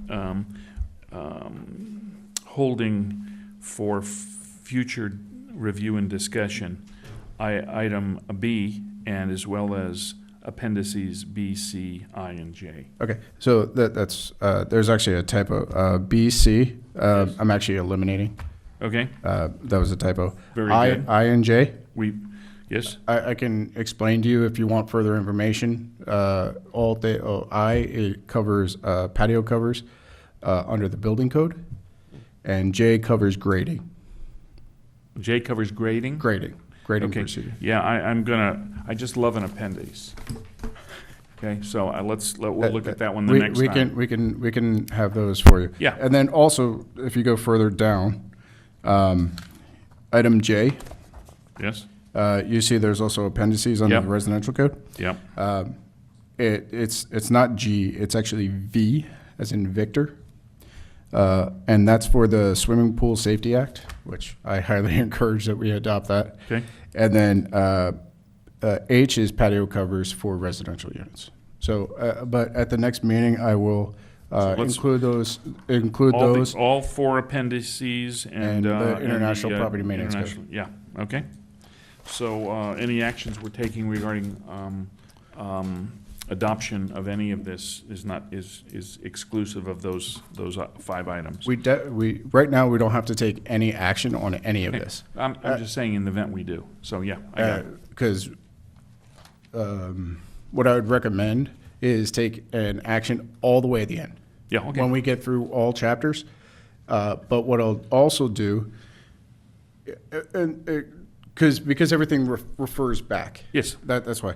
But what I'll also do is revise chapter 1 to the recommendations of the BAB for the next meeting, and include those appendices. And because if there's something that you're questioning and you want to see further information on, we could still, as long as we don't take an action on it, we could still go back and discuss it. Right, okay, good enough.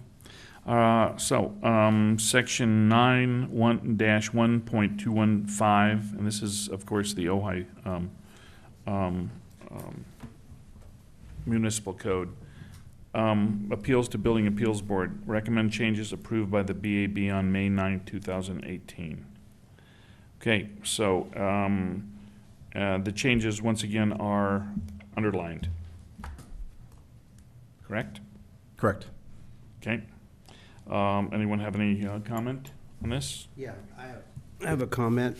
So our changes that we've recommended, Tom, this will be going to the city council? Is that it? Yeah, once we get, these are the changes that you recommended.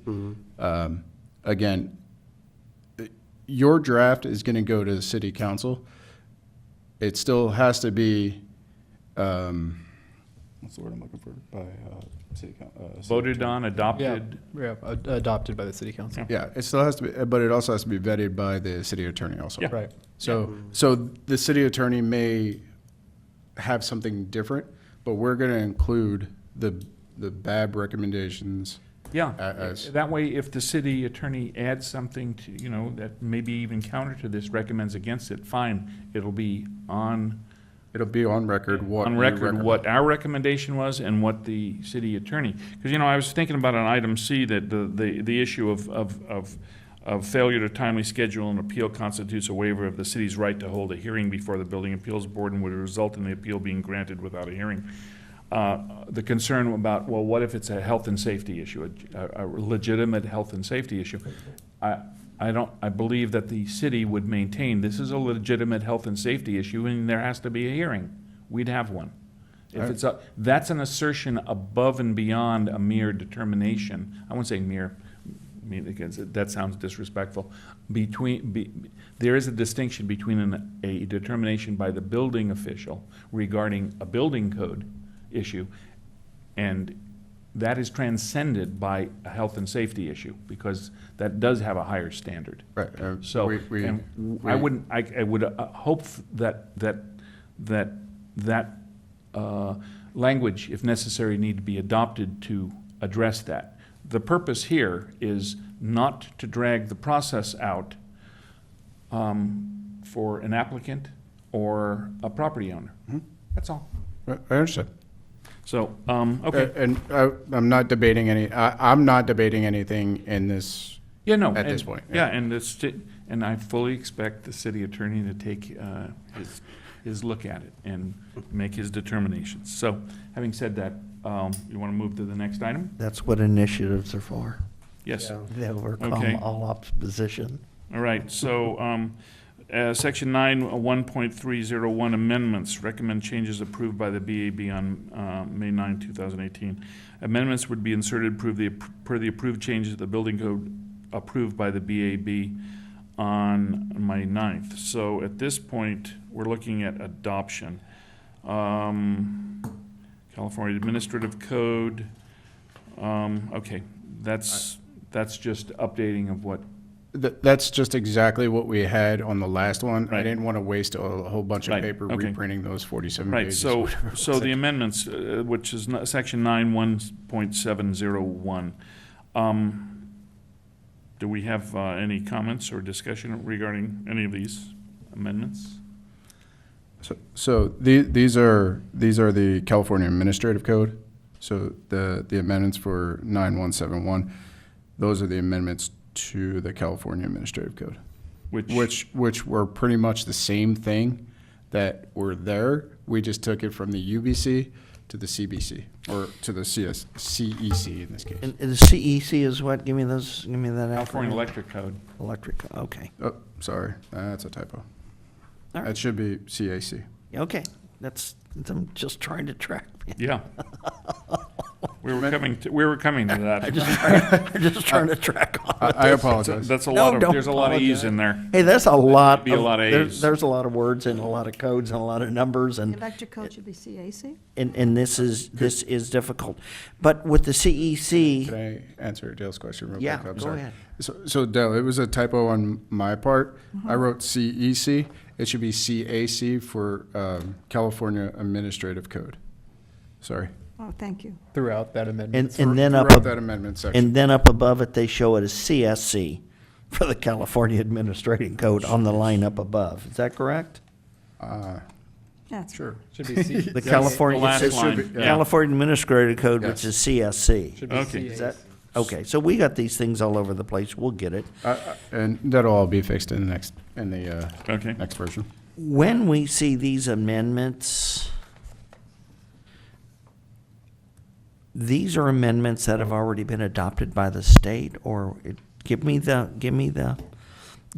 purpose for 701 being here on this page. Actually, I'm going to backtrack a little bit here. 701, As it sits on page 3 of 4. yeah, section 9 point, I have to actually go to, because it actually may be correct. Hold on one second. 9.170. Yes, so if you actually go to the code, check, section 9-1.701 is amendments to the National Electrical Code. So under Article 7, so that was actually, my mistake, that was actually Correct? correct. Sorry, because I Well, it started did- reading it and I said, wait, authority to disconnect. Yeah, it does relate to electric matters. Yes, so that is actually correct. I'm sorry, I was right. But at the top, under 601, that should be CAC. So, my Okay. apologies. And it's just that one. It's just Okay. the one, correct. Okay, Okay. right, so, So under 701 again, let me go back to my original question. Sorry. What is this doing on the page? So, It says CAC is hereby amended as follows. This has already been adopted by the state of California, correct? correct. And so this is, in effect, is current law. This is currently accepted. This is what's currently administered. However, as a formality, the city should adopt it in case there is a change that wants to be made to it. So if you want to, by default, you have to, as a code official, we have to administer the most current version of the California Building Code, whichever version we're looking at, Mechanical Energy Administrative Code.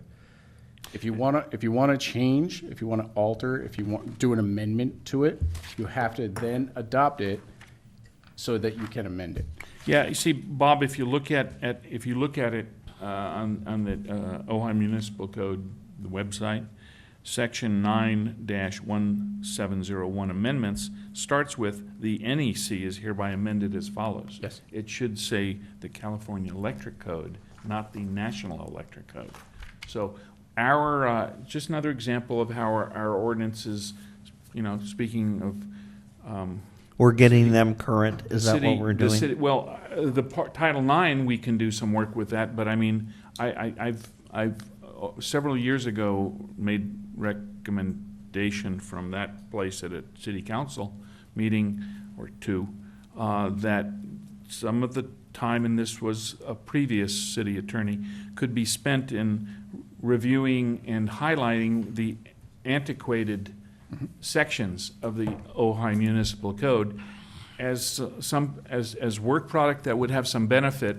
Some of it could be done by the city attorney, some of it, like here, Title IX, Title X could be done by the Planning Commission. There could be some other participants and support in this, just to bring our municipal code to something that bears some reference to this century. Okay, because I'm looking at this one here, National Electric Code was last updated April 25, 1997, which really isn't bad. That's only 21 years. I mean, but, there's a few iterations of codes that have transpired, been adopted by the state, and we still have something that makes reference to something that was, at the risk of sounding cute, so last century. Okay, so since we're here to adopt this and have it amended, we can make recommendations to this particular section that be modified? Correct. Okay, so what I'd like to do is I would like to ask relevance and tap into your expertise. It has been my understanding and training for 36 years that we went through a decade or so of aluminum wiring for mobile homes, commercial home, and we have a special way that we need to have connectors and other types of things. And my question is that got some type of inherent vice or a corruption issue to where we have different metals that are anodizing and corroding at different rates and then make these connections over time unsafe? Kind of like mixing galvanized with copper. You have a problem when you mix metals. Yes, I understand what you're saying.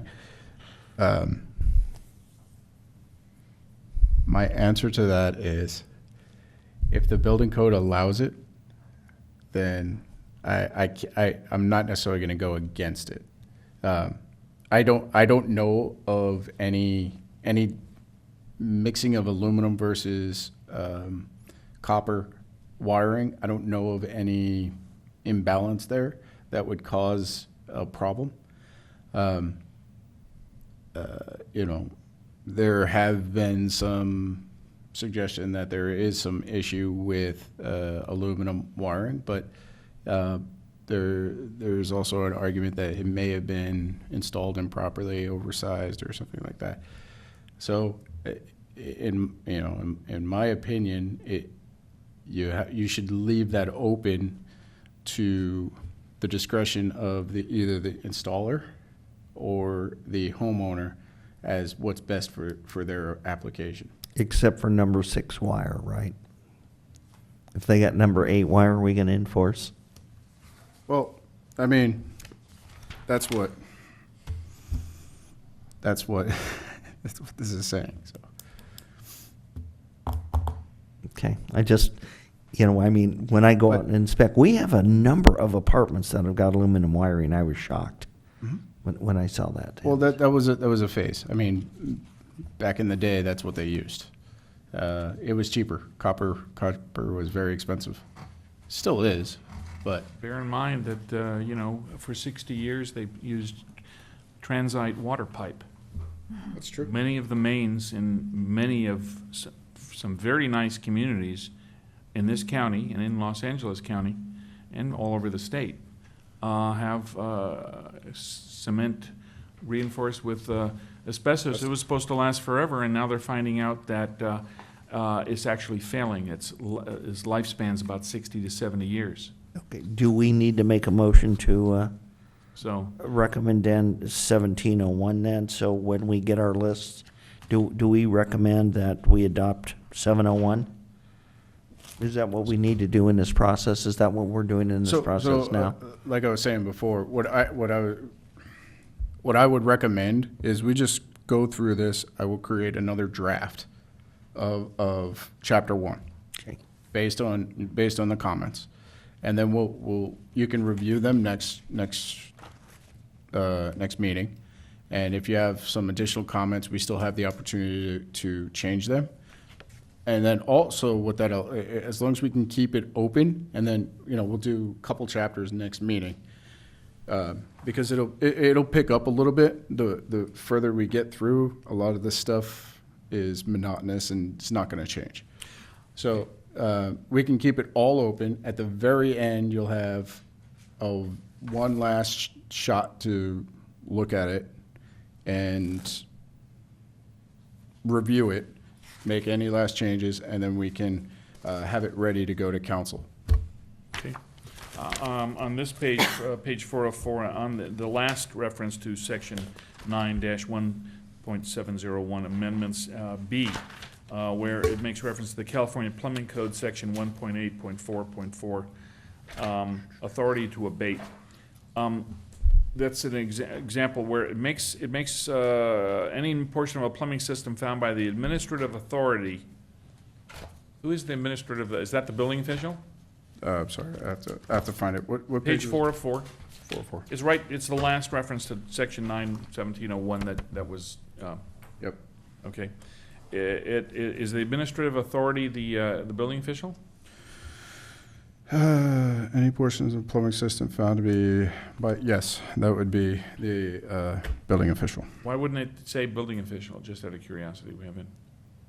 That's the way it was. Was written. That was the Okay. way it was written. We can change that and say building official. Yeah, I think that would be Okay. good, because right next to it also says found to be unsanitary as defined in this code, so I'd like that definition, because That that's kind of vague. I mean, unsanitary is, I'm sure it has a very specific definition. It's probably in chapter 2. Yeah, I'll look it up. and so if, wherever something like that, in this case, we'll change administrative authority to building official, and we'll either define what unsanitary is, or we'll just have the definition in the code attached to it, so we can kind of confirm what that is.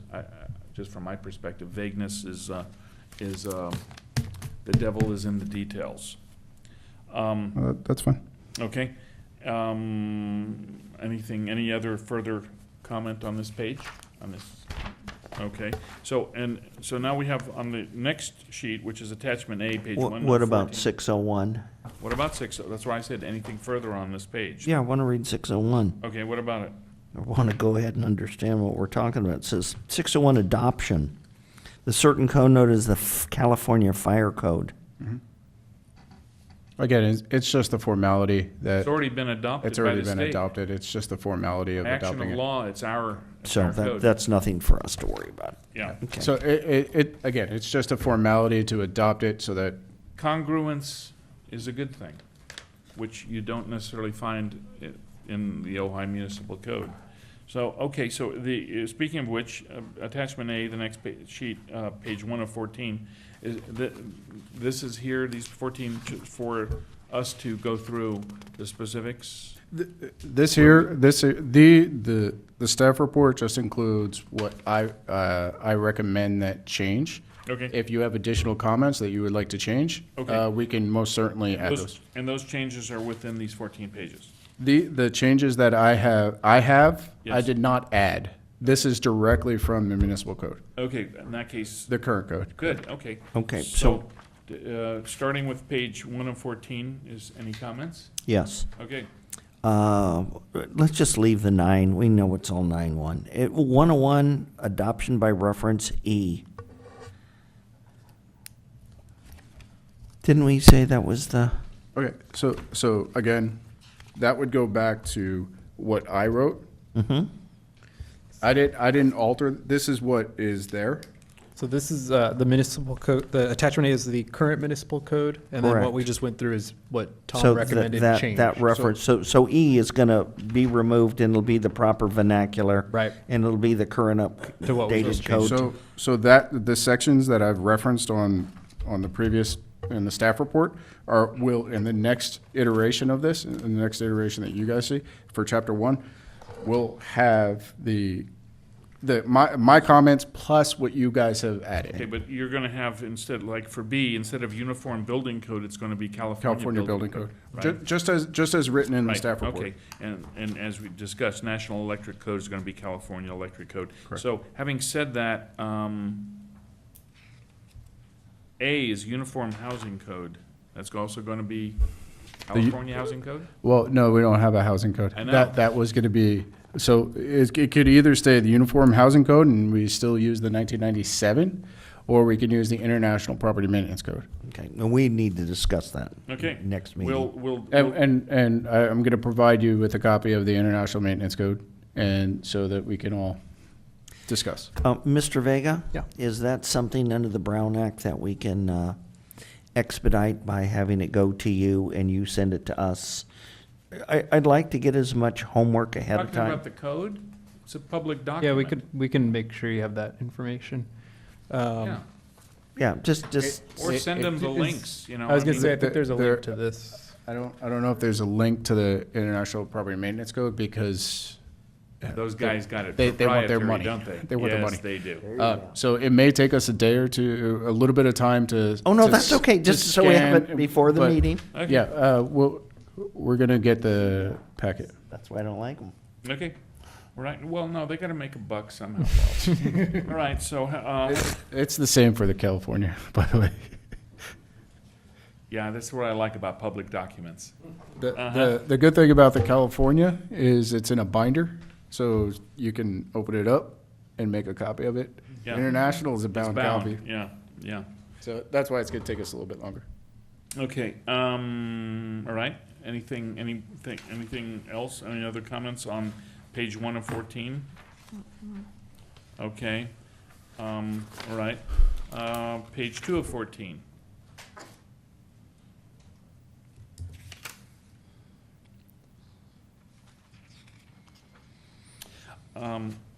Okay, yeah, actually, 205, 1.205 at the bottom. I'm drawn to it because of its date, 1985. Any violations of the provisions of this code or any amendment thereto shall be an infraction and shall be punishable as provided in Chapter 2 of Title I of the Ojai Municipal Code. It shall be unlawful for any person, firm, corporation to erect, construct, enlarge, alter, repair, move, improve, remove, convert, demolish, equip, use, occupy, or maintain any building or structure in the city. And I'm sure there's a definition somewhere of what structure is. In other words, I'm thinking in terms of a structure for purposes of potential violation is someone building a 120 square foot or less storage building that they are entitled to build without a permit, as long as it doesn't have any electrical in it. However, it's built in a particular adjacency to the main structure. I'm not talking a zoning thing here. I'm talking about a potentiality of a violation of either the California Building Code or the California Fire Code, right? And I'm looking back to where it says repair, move, remove, or demolish. Now, that to me seems, this is like, the intent is to be extremely broad, and it is, and it may be overbroad. I don't exactly know why this is, or cause the same to be done contrary to any of the provisions of this code. So this really is kind of a mess, because it then moves to section 206, 1.206, which is fines and imprisonment for violations and penalties preceding it, which was also adopted on April 11th, 1985. So I don't know what bees were in someone's bonnet in 1985, but it seemed like there was an interest in determining what is violative of the city code relative to structures, and then trying to make it into, it's called an infraction in section 1.206, but it shall be, any violation, such person shall be punishable by a fine of not more than $500, or by imprisonment for not more than 6 months, or by both such fine and imprisonment. From my perspective, I don't like to see fine and imprisonment, especially imprisonment, as a penalty for something that might be a violation of the building code, or in this case, the Ojai Municipal Code's impression of the building code. I don't think that's consistent with the California Building Code. I don't think they make reference to penalties being, including imprisonment, does it? Pretty strong. Yeah. So that right there would be something that I would, and by the way, it says any violation of any of the provisions of this code. I believe the expression is overbroad. So that, to me, I'm going to suggest that you want to edit that down to the $500. That's okay. I don't know that that's worth the city attorney's time to prosecute, and perhaps that renders the entire issue, if not, I won't call it moot, but ineffective. But certainly we should delete imprisonment of not more than 6 months. I don't know that that's either is actually strictly the. Both of these sections seem to be overbroad. So I would suggest that maybe we would be recommending either wholesale editing and modification, but that's something we can come back to if we want. Yes? I think that's a good idea, to edit it down to no more than $500 fine and. Well, that's a start. I mean, you wind up just leaving it at that, and then And no and stop imprisonment. by and delete or by imprisonment. So just so you're aware, a violation is every violation that occurs per day. It doesn't clear that clearly. say that. It doesn't say that here, but that's how that would be enforced, because the violation, because the violation stands and it hasn't been corrected or hasn't been attempted to be corrected, then the viation still occurs. Yeah, but I would gainsay that if you didn't have it in the code and you were trying to enforce it, that I generally speaking, if you can't imply a penalty. You have to spell it out, especially if comes in multiples of daily or weekly or monthly. I mean, Okay, I so, will. and they're adding it up after a while. Now the city attorney might be interested in going after something. And the So, I'm not trying to be rude. I'm just trying to. What I can do is give you the definition from the building code that actually that states that. okay. Okay. And that's good. So let's, at this point, I'm suggesting that we delete, after the $500, delete the rest of that line. Okay. Because it doesn't need to reference both fine and imprisonment, But certainly. please add And instead substitute per day, per day. Okay. okay? And then I would be,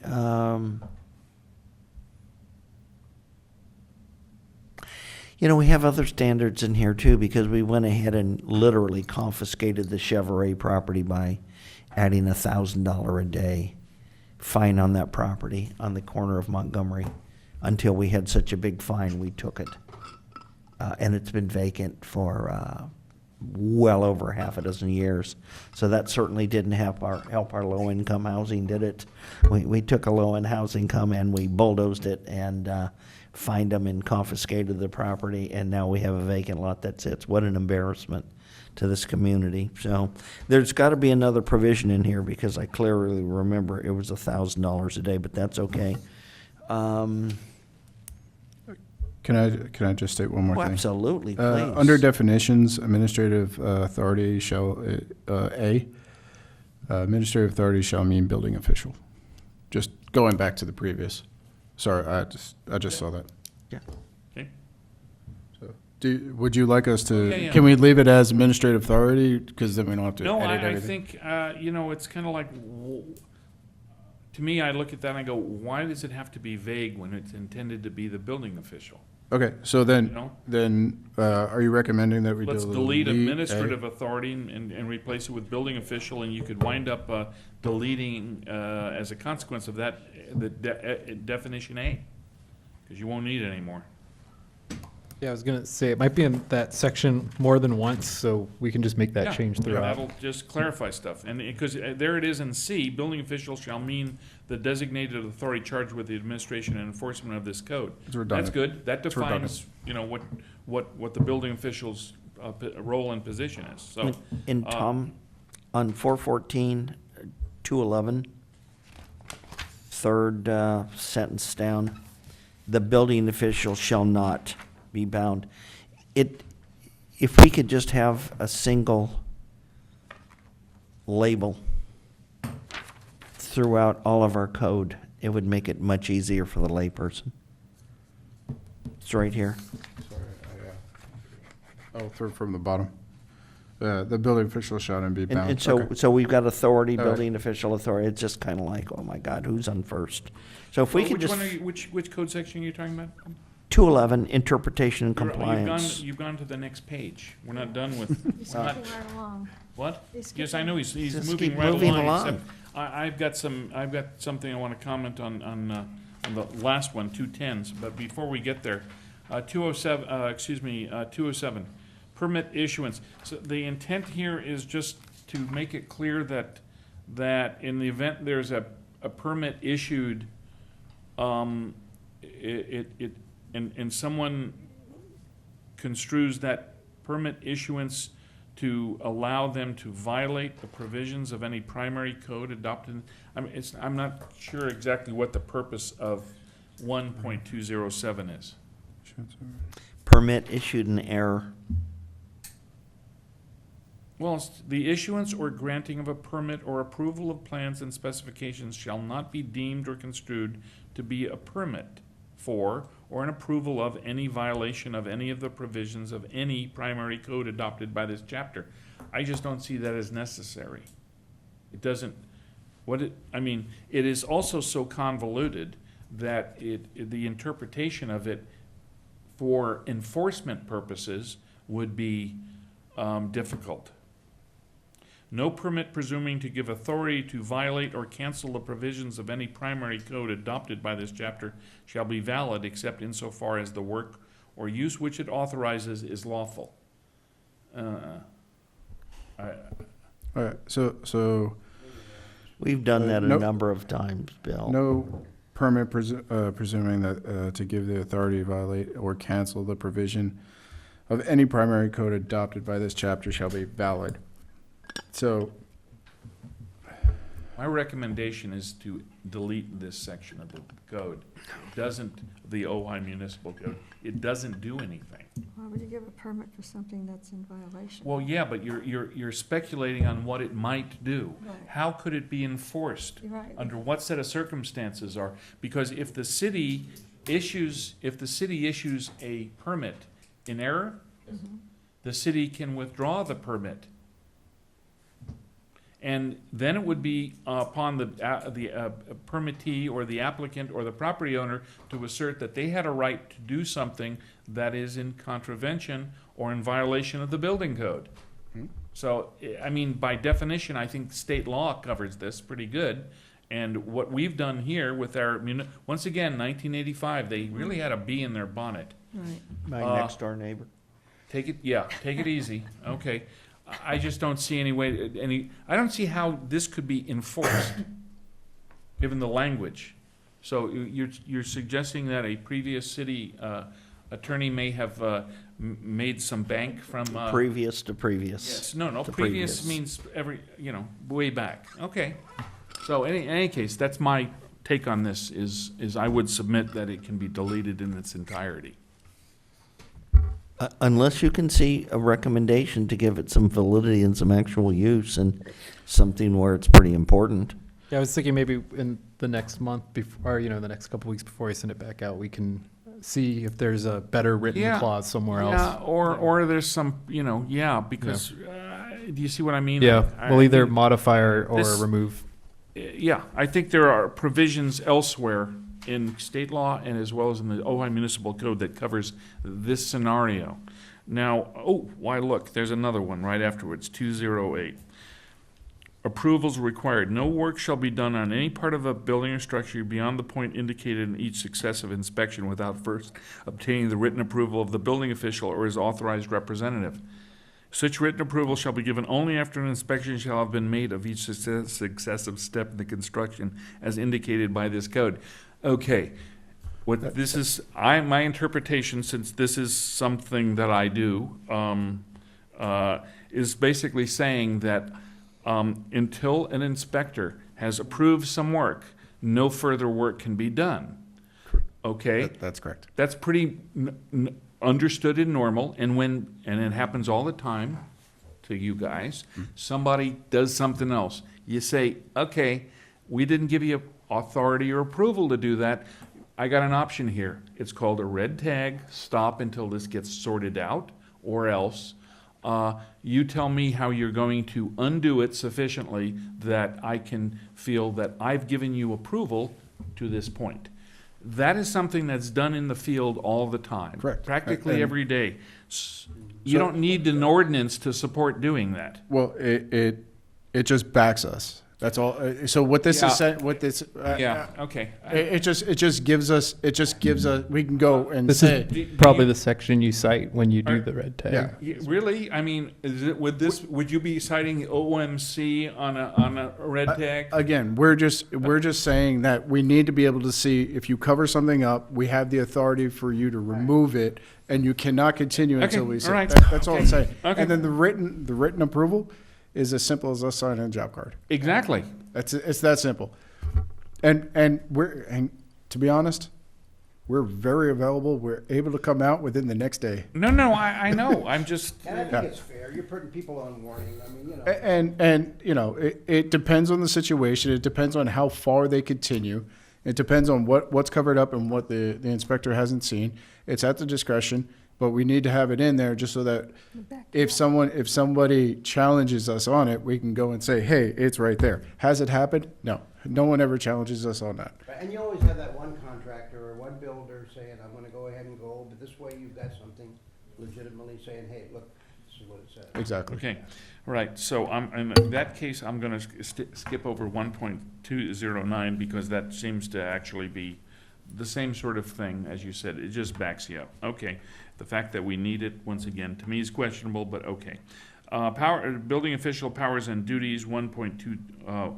I'm good with everything in it until we get to the 5th line. In which the person is arrested for violation. Yes, where it starts, the building official may arrest a person. Now, I know you guys have police powers. Correct. But if you look at, and this is here with I would gainsay in the concept of arrest as in sight and cause them to stop doing what they're doing. But the issue, I think, is that needs to go away because more trouble for you guys, and were anyone to do this, I could see lots of problems and liability ensuing.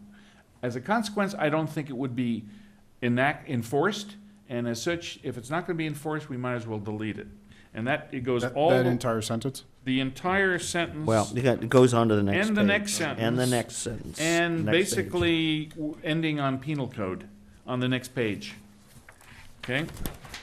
And I don't think it takes away from the other description, which is the building official is hereby authorized and directed to enforce all of the provisions of this code, the state code, and other uniform code adopted by reference hereby. The decision of the building official in enforcing the provisions of this code or the state code or other uniform codes adopted by reference, or in interpreting the provisions thereof, or in exercising the authority delegated thereby, shall be final, subject to appeal as provided in this code, and the appeal is what we're here for. So there we go. I think that covers powers and duties. And you're on. Again, I think that refers to in a situation that we have to red tag or they continue to do work without stop work notice. However, the building code allows us to do what we need to do. If we have to do the arrest, then that's what the building code's there for. So we can use the building, again, one of those things that never happens.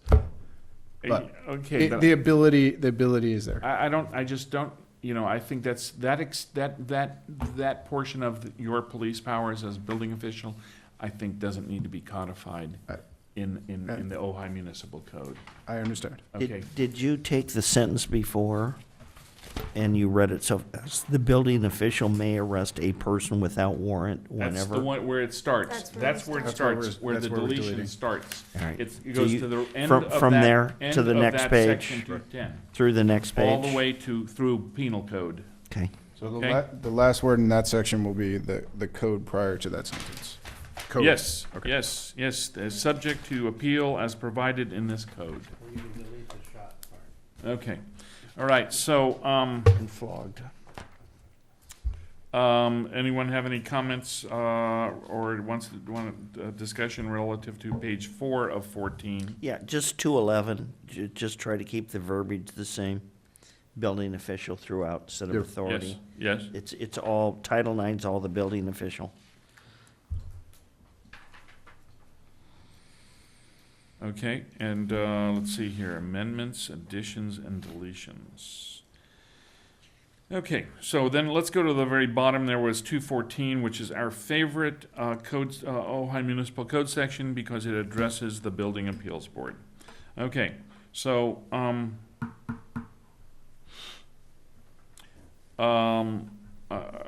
I think this page, at least page 4 of 14, is I don't find anything objectionable or requiring edit. I like where it says residents, members need to be residents of the city. That's state code. Yeah, I like that. That's state code. no Okay, matter so what. the next page, page 5 of 14, I think that covers everything until it gets to, I'm seeing in subsection E, the board shall meet when. Okay, this is what was adopted as of 2013, so it's better, at least it's this century. All right, 1, an appeal is filed pursuant to this chapter. 2, the building official requests advisory comments regarding issues related to this chapter, and I'll foreclose that. But I added in 3C, or by direction or request of city council to review city or state ordinances and code, or as other council designated tasks may be conveyed. What page? You're in 15, I'm on 5? 5 of 14. I'm on Up above one. subsection E, and I added subsection 3 to 1 and 2. You want me to repeat that again? Yes. 3, or by direction or request of city council, comma, to review city or state ordinances or code, comma, or as other council designated tasks may be conveyed. Or just the last portion of that, which covers it. Yeah. Okay.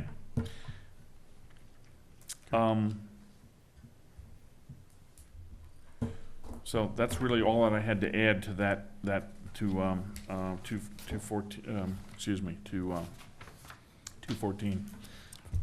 Okay. Section 1.215, appeals to Building Appeals Board. Anyone have any comments on that? Yes, we made extensive request to have this thing severely modified. And those changes are what's in the And staff so report. we'll just, We're gonna take that, we're gonna copy We're and gonna paste that in. drop it Again, in. This is Okay. as it stands. To- We understand. So You could just. revised, yes, Revised. okay. we'll just Right. move that, okay. Item 1.216, small residential rooftop solar energy system review process.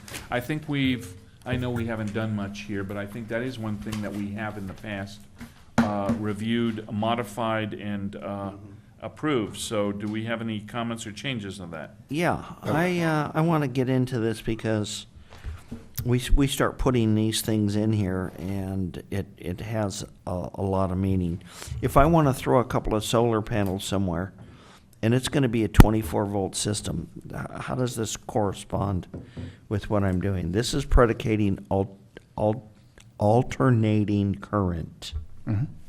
if it's direct current less than 24 volts, So- where does this come in? I'm not trying to be extraneous, I'm just Yeah. trying to, This is, honestly, this was effective November 14th, 2015.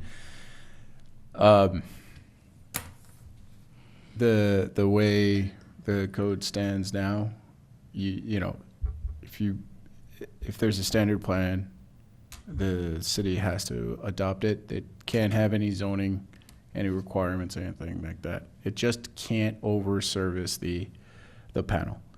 So, there's just minimum requirements that they have to get to, and you know, this section, you know, it stands true. You know, are there additional systems out there? Yes. I think what Bob's saying is, in the event it's a low voltage system, is there any is a permit purview? required? Yes, if- is if a I permit put- required and is For- inspection required? Yeah. Well, inspection is required because you're tying it into your No, electrical no, panel. Oh, 24 no. volt you wouldn't be. Oh, You're no. not tying. no. I'm sorry. No, alternating, no, Sorry. this is Yeah, gonna be yeah. direct, no, you can't tie No, no. direct into No. Sorry, I was alternating current. So if I wanna throw this on my 120 square foot tough shed, Mhm. and I'm gonna put low volt, I'm gonna put a couple of car batteries in the corner, these are exempt from this entire page. Low voltage, you don't Is get a permit exempt, for. Because period. yeah, low voltage is exempt. Okay. How's this gonna affect the electric car, the solar, for bringing your house up to, let's say you're installing something for a Tesla or something at home? Mhm. That's not low voltage.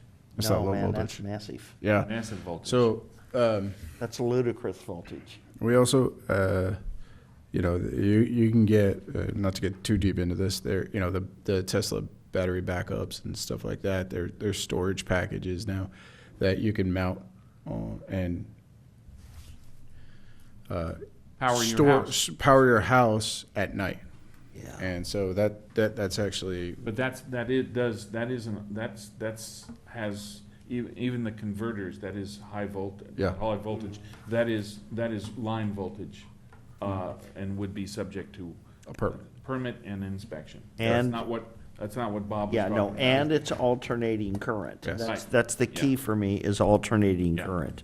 Okay, so at this point, the short of it is, we don't have any modifications to, this item. Is there a way maybe we can put a little caveat in here? Because again, this is hard for people to read, where low voltage not connected to the direct, they can do things. If people want to put, Or low voltage, what is the designation? What's the definition of low voltage in the building code? Less I than would- 36 volts? I would have to look it up to Okay, to be honest. so maybe what you would have there is after H, there would be I, and would say it would simply say that low voltage as defined by the California Electrical Code is hereby exempted. Can I? Yeah, no, we want recommendations. I would just leave it as is, because it's just complicating things. If it's not addressed, then it's exempted? Exactly. That's how the code is written. Okay, good. Okay. I'll remember that the next time I don't see something. Okay, all right. okay, there Okay. you go. All right, so 9-1.301 amendments.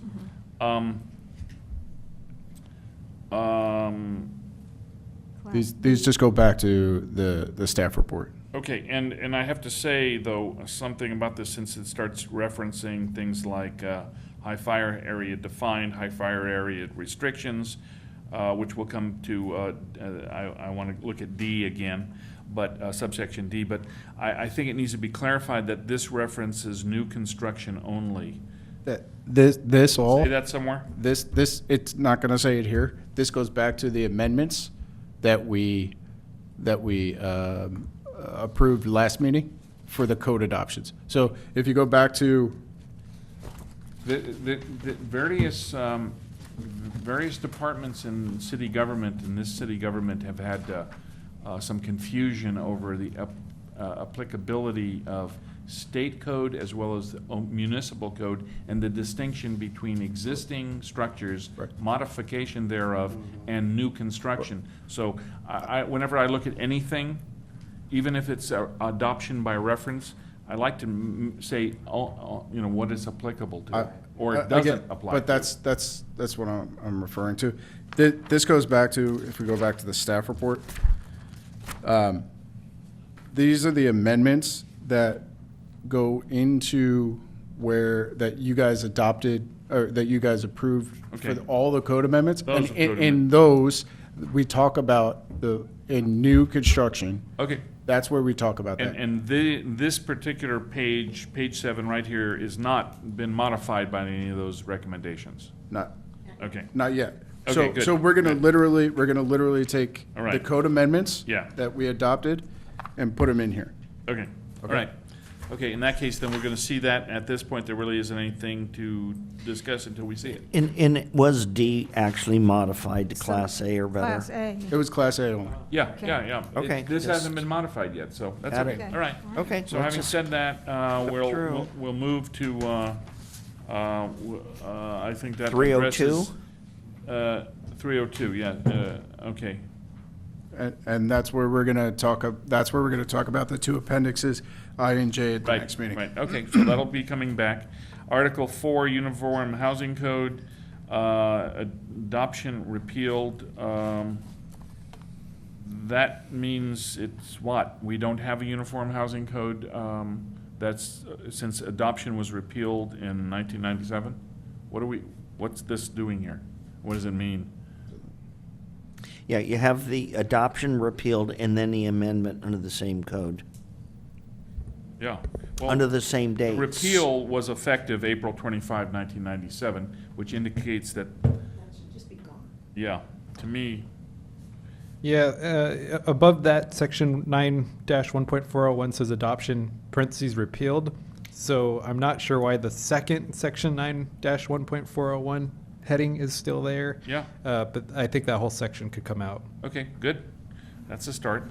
But if we were going to, just clarification, if we were gonna go ahead and adopt the International Property Maintenance Code, that's where we would insert that. Instead of the Uniform Housing Code. Yes. Okay, all right. In that case, then, We'll look at that next we'll look meeting. at that next time. All right. Article 5, Uniform Code for the Abatement of Dangerous Buildings. Adoption, code known as Uniform Code for the Abatement of Dangerous Buildings. We don't have any dangerous buildings in this community, do we? A ton. We've had a huge amount. That was a rhetorical question. I'm glad I had such a Glad we're listening. How about that mess? boisterous response. How about that mess at Oak and Montgomery for a decade? Who knew? In any case, okay, so do you want to make any comment about that? Are we looking to, once again, this is a 1997 thing? Is that also, I don't think the dates. I don't remember having seen that, so since it's been,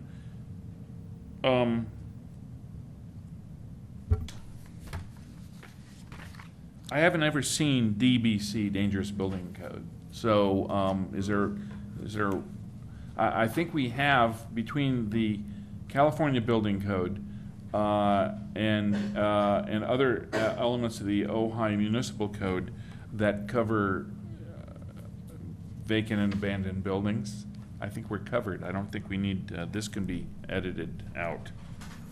I'll ask a question. We had a house catch on fire February 23rd, and it's still there, and it's still not, It hasn't been, it has not, the they debris. haven't demoed it? Nope. It is still sitting there. I think we know where that is. I don't know what we do. They went ahead and got a demo permit, and I don't know how long those things are good for. I'm sorry? I don't recall that they've received a demo permit yet. I don't recall. Supposed to have gone in the first week and got one. Okay, But well- either way, let's take a look at this. So now we got a building that's 75, 80% consumed by fire and 100% gutted. How long should we? And again, I'm not here to get rid of everything. I'm here to make sure you guys have tools. And if you need some tools, now's the time. Speak up. Again, If you got other tools that are better, fine. But if you need this, we cannot force people to pull permits and do work. Building code doesn't allow us to do that. We can do things like issue, revoke occupancy. That's, we would issue a red tag. I think the fire revoked the occupancy. yeah. Yeah. Formalities, Yes, again. yes. And then, We also have a vacant and abandoned building code section that says that they can't, that there's monetary penalties that can be applied to the continued maintenance of something like that as well. right, and if that's an issue, then we can also, you can Sounds like- file a complaint and we can Yeah, investigate yeah, it. yeah. Okay, I mean, right. that would be the process. Okay, However, once a permit is issued, they have 180 days Right. to call for an inspection. And then once they call for an inspection, they have another 180 days. So that's the process. right, and we've looked at that and revised it down to that, because before it was open-ended. So now it's the 180 plus 180, and that's it. So, okay, all right, well. It like used I to be said, the making progress rule. That is something we accomplished. Take it easy, take it easy. Okay, Page? well, I was just looking at the next, item is 1.502, amendments to the dangerous building code. So,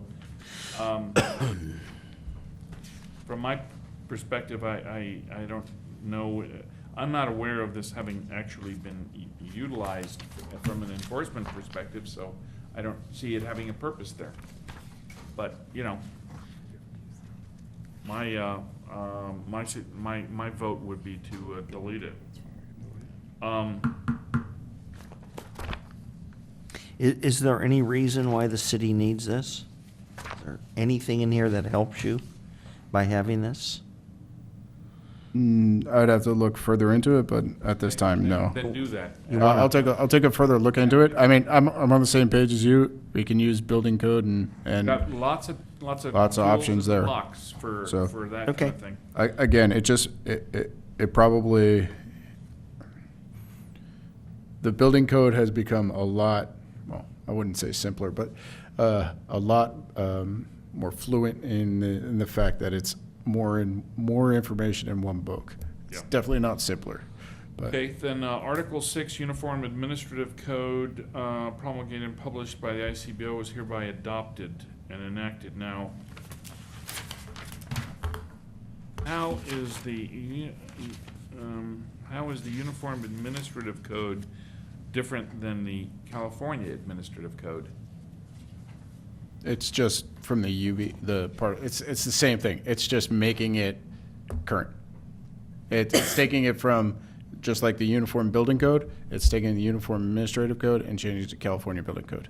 California Administrative Code. Okay, so you would be changing it would be California Building Administrative Code, CAC, Correct. instead of Uniform Administrative Code. Yeah, You're gonna just revise it. as written in the staff Okay, report. all right, all right, now that's good. That's the one where I messed up. Right, good, okay. Oh, you didn't miss Right. something. So then, 91602 amendments, none. Okay, that was actually referring back to the Uniform Administrative Code. Correct. So we wouldn't have anything there? Would that be deleted as well? Okay. All right. Article 7, National Electrical Code, adoption, there it is again, 1701, adoption repealed, but then not 1701 amendments, it's hereby amended. And this is the CEC now, not the NEC. Correct. So we would Really just the take, we would just changes that take directions CEC as to- to. Right, okay, good, all right. Okay. Then page 11, it does, basically you have the same thing, uniform plumbing code. Plumbing, Okay, same so California Plumbing Code, fabulous. Then Article 9 is Uniform Fire Code, which is the exact same thing. Yep.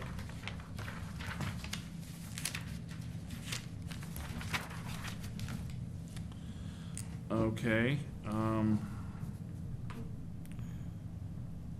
This next section, I would like to reserve and possibly talking about the swimming pool? the swimming pools, yeah. Yeah, And, because I can give you a little bit more information on the building code, on how that, and the residential code, and how that is, and apply that. So that we might be able to just delete this whole section. yeah, because it's well covered in Exactly. the California Building Code and well covered. Okay, so, perfect. That'll be, come back, and then there is the always famous severability clause, or severability section of the code, 1.1101, which is the legal requirement of What happened in 91902? 9190, what? Pool, that's part of the pool thing. 91902. 902. It's amendments, that's gonna be the California Fire Code. The Okay, revision is hereby amended there, okay, were you concerned about Appendix 8? There's 7, well, rather? Appendix J? 7, 25, then we go to Appendix J of 26. Those, This had to do where was the fire sprinkler portion? Yeah, That was supposed Appendix to be J. amended and then has not been there. So do we need a section of 91902 at all? no, because we don't. It's either it's the state fire code, and that's all that should be. We no longer use any Ventura fire codes. Ventura correct. doesn't give us fire So, codes. Yeah, I think both of those need to be struck, actually, the entire contents of 902. 1.902 needs to be deleted. And that is something we've voted on, Yeah, each one of those, a times. couple of times, Yes. so. Severability. And then you want to go ahead and leave 1001 out and come back? yeah, Swimming because pool, article. what I'm gonna do is I'll bring you just the. Article 10. I'll bring you the article, the code section, Okay. so that you can interpret it and see if it's exactly how you want it. And then if not, we can modify this. Okay, and then Article 12, cross-references. Originally issued that same date when the B in the bonnet date, April 11, 1985. Can we go back What? to number 5 on the swimming pool? I just want to bring something Okay. up. All right. These things are only as good as they're checked on. We have an ordinance now that goes so far as to make inspections of underground sewer laterals required upon sale. And it would appear to me with number 5, shall be equipped with lockable hardware or padlocks. I look at a lot of homes, I insure a lot of homes, I go into a lot of swimming pools, go into a lot of fences, and none of them generally have any of this stuff. So I don't know if that's something we actually need to drill down, or the state has drilled down, but I don't see that anywhere. I think the building code covers that too, very explicitly. I don't think the city's ordinance is necessary, including that section of it. Look at it when. No, that's Yeah, okay. we I can just, go back. I mean, that is a big safety issue. There's also, I mean, not to get too far into this, there is state law that requires certain things. Just recently in January, state law became effective that you have to show 2 devices to prevent, to notify or prevent somebody from going from the house to the pool or spa. So whether it's alarm doors that access that, lockable gates that are a defense between the pool and the house. There are 7 options that you have, and just so you're aware, we require that to be written on the plans prior to issuance, and we also have a self-certification letter, affidavit, if you would, signed by the property owner that they are aware that they need to maintain those. And that happens when the property is sold? That gets- No, unfortunately not. That's on new construction. permit. That's on a new, for the pool. Yeah. So if they don't do anything to the pool, they do addition, then they actually don't have to do those. I mean, that's the catch. Is there something, and I know we're very far astray, and I apologize, is there something other than the International Building Code that we can throw in that says when somebody rents or sells, there's triggers an inspection? And if it doesn't work, it doesn't work. It's just a thought. Okay? I just don't know how it's enforceable. I mean, renting, we'd have to look at the property maintenance code. I don't think it's in there, but Then Bob, you are getting in. As No, I understand that. owner I and understand tenant. that. Exactly. That's an entire can of Okay. worms. You don't want the city to have to. I don't want deal the city to be enforcing Yeah. certain things, but I want them to enforce, those things that are important, so, okay. Well, once again, our biter, and no one wants to be counting tragedies, but as you'd pointed out, the number of fatalities in the city in the last 30 years, as a perhaps a counter thought to the fire sprinkler ordinance issue. And according to the fire department's records, that was one person, one fatality, and it was in a converted garage. Right. Or non-converted garage. This is the same sort of situation.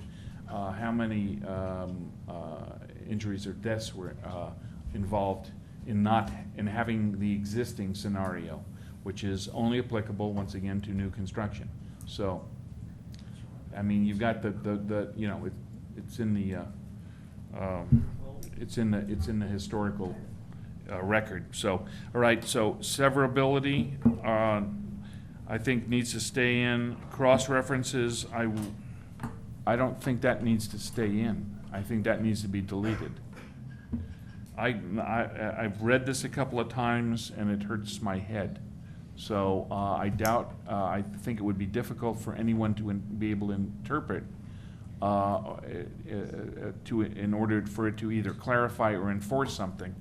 So I would submit that it needs to be, oh, look, April 11, 1985. So, okay, is there anything else? Any further comments, questions? No, everyone's about ready to go. So I'm going to close this meeting at 8:28. I want to thank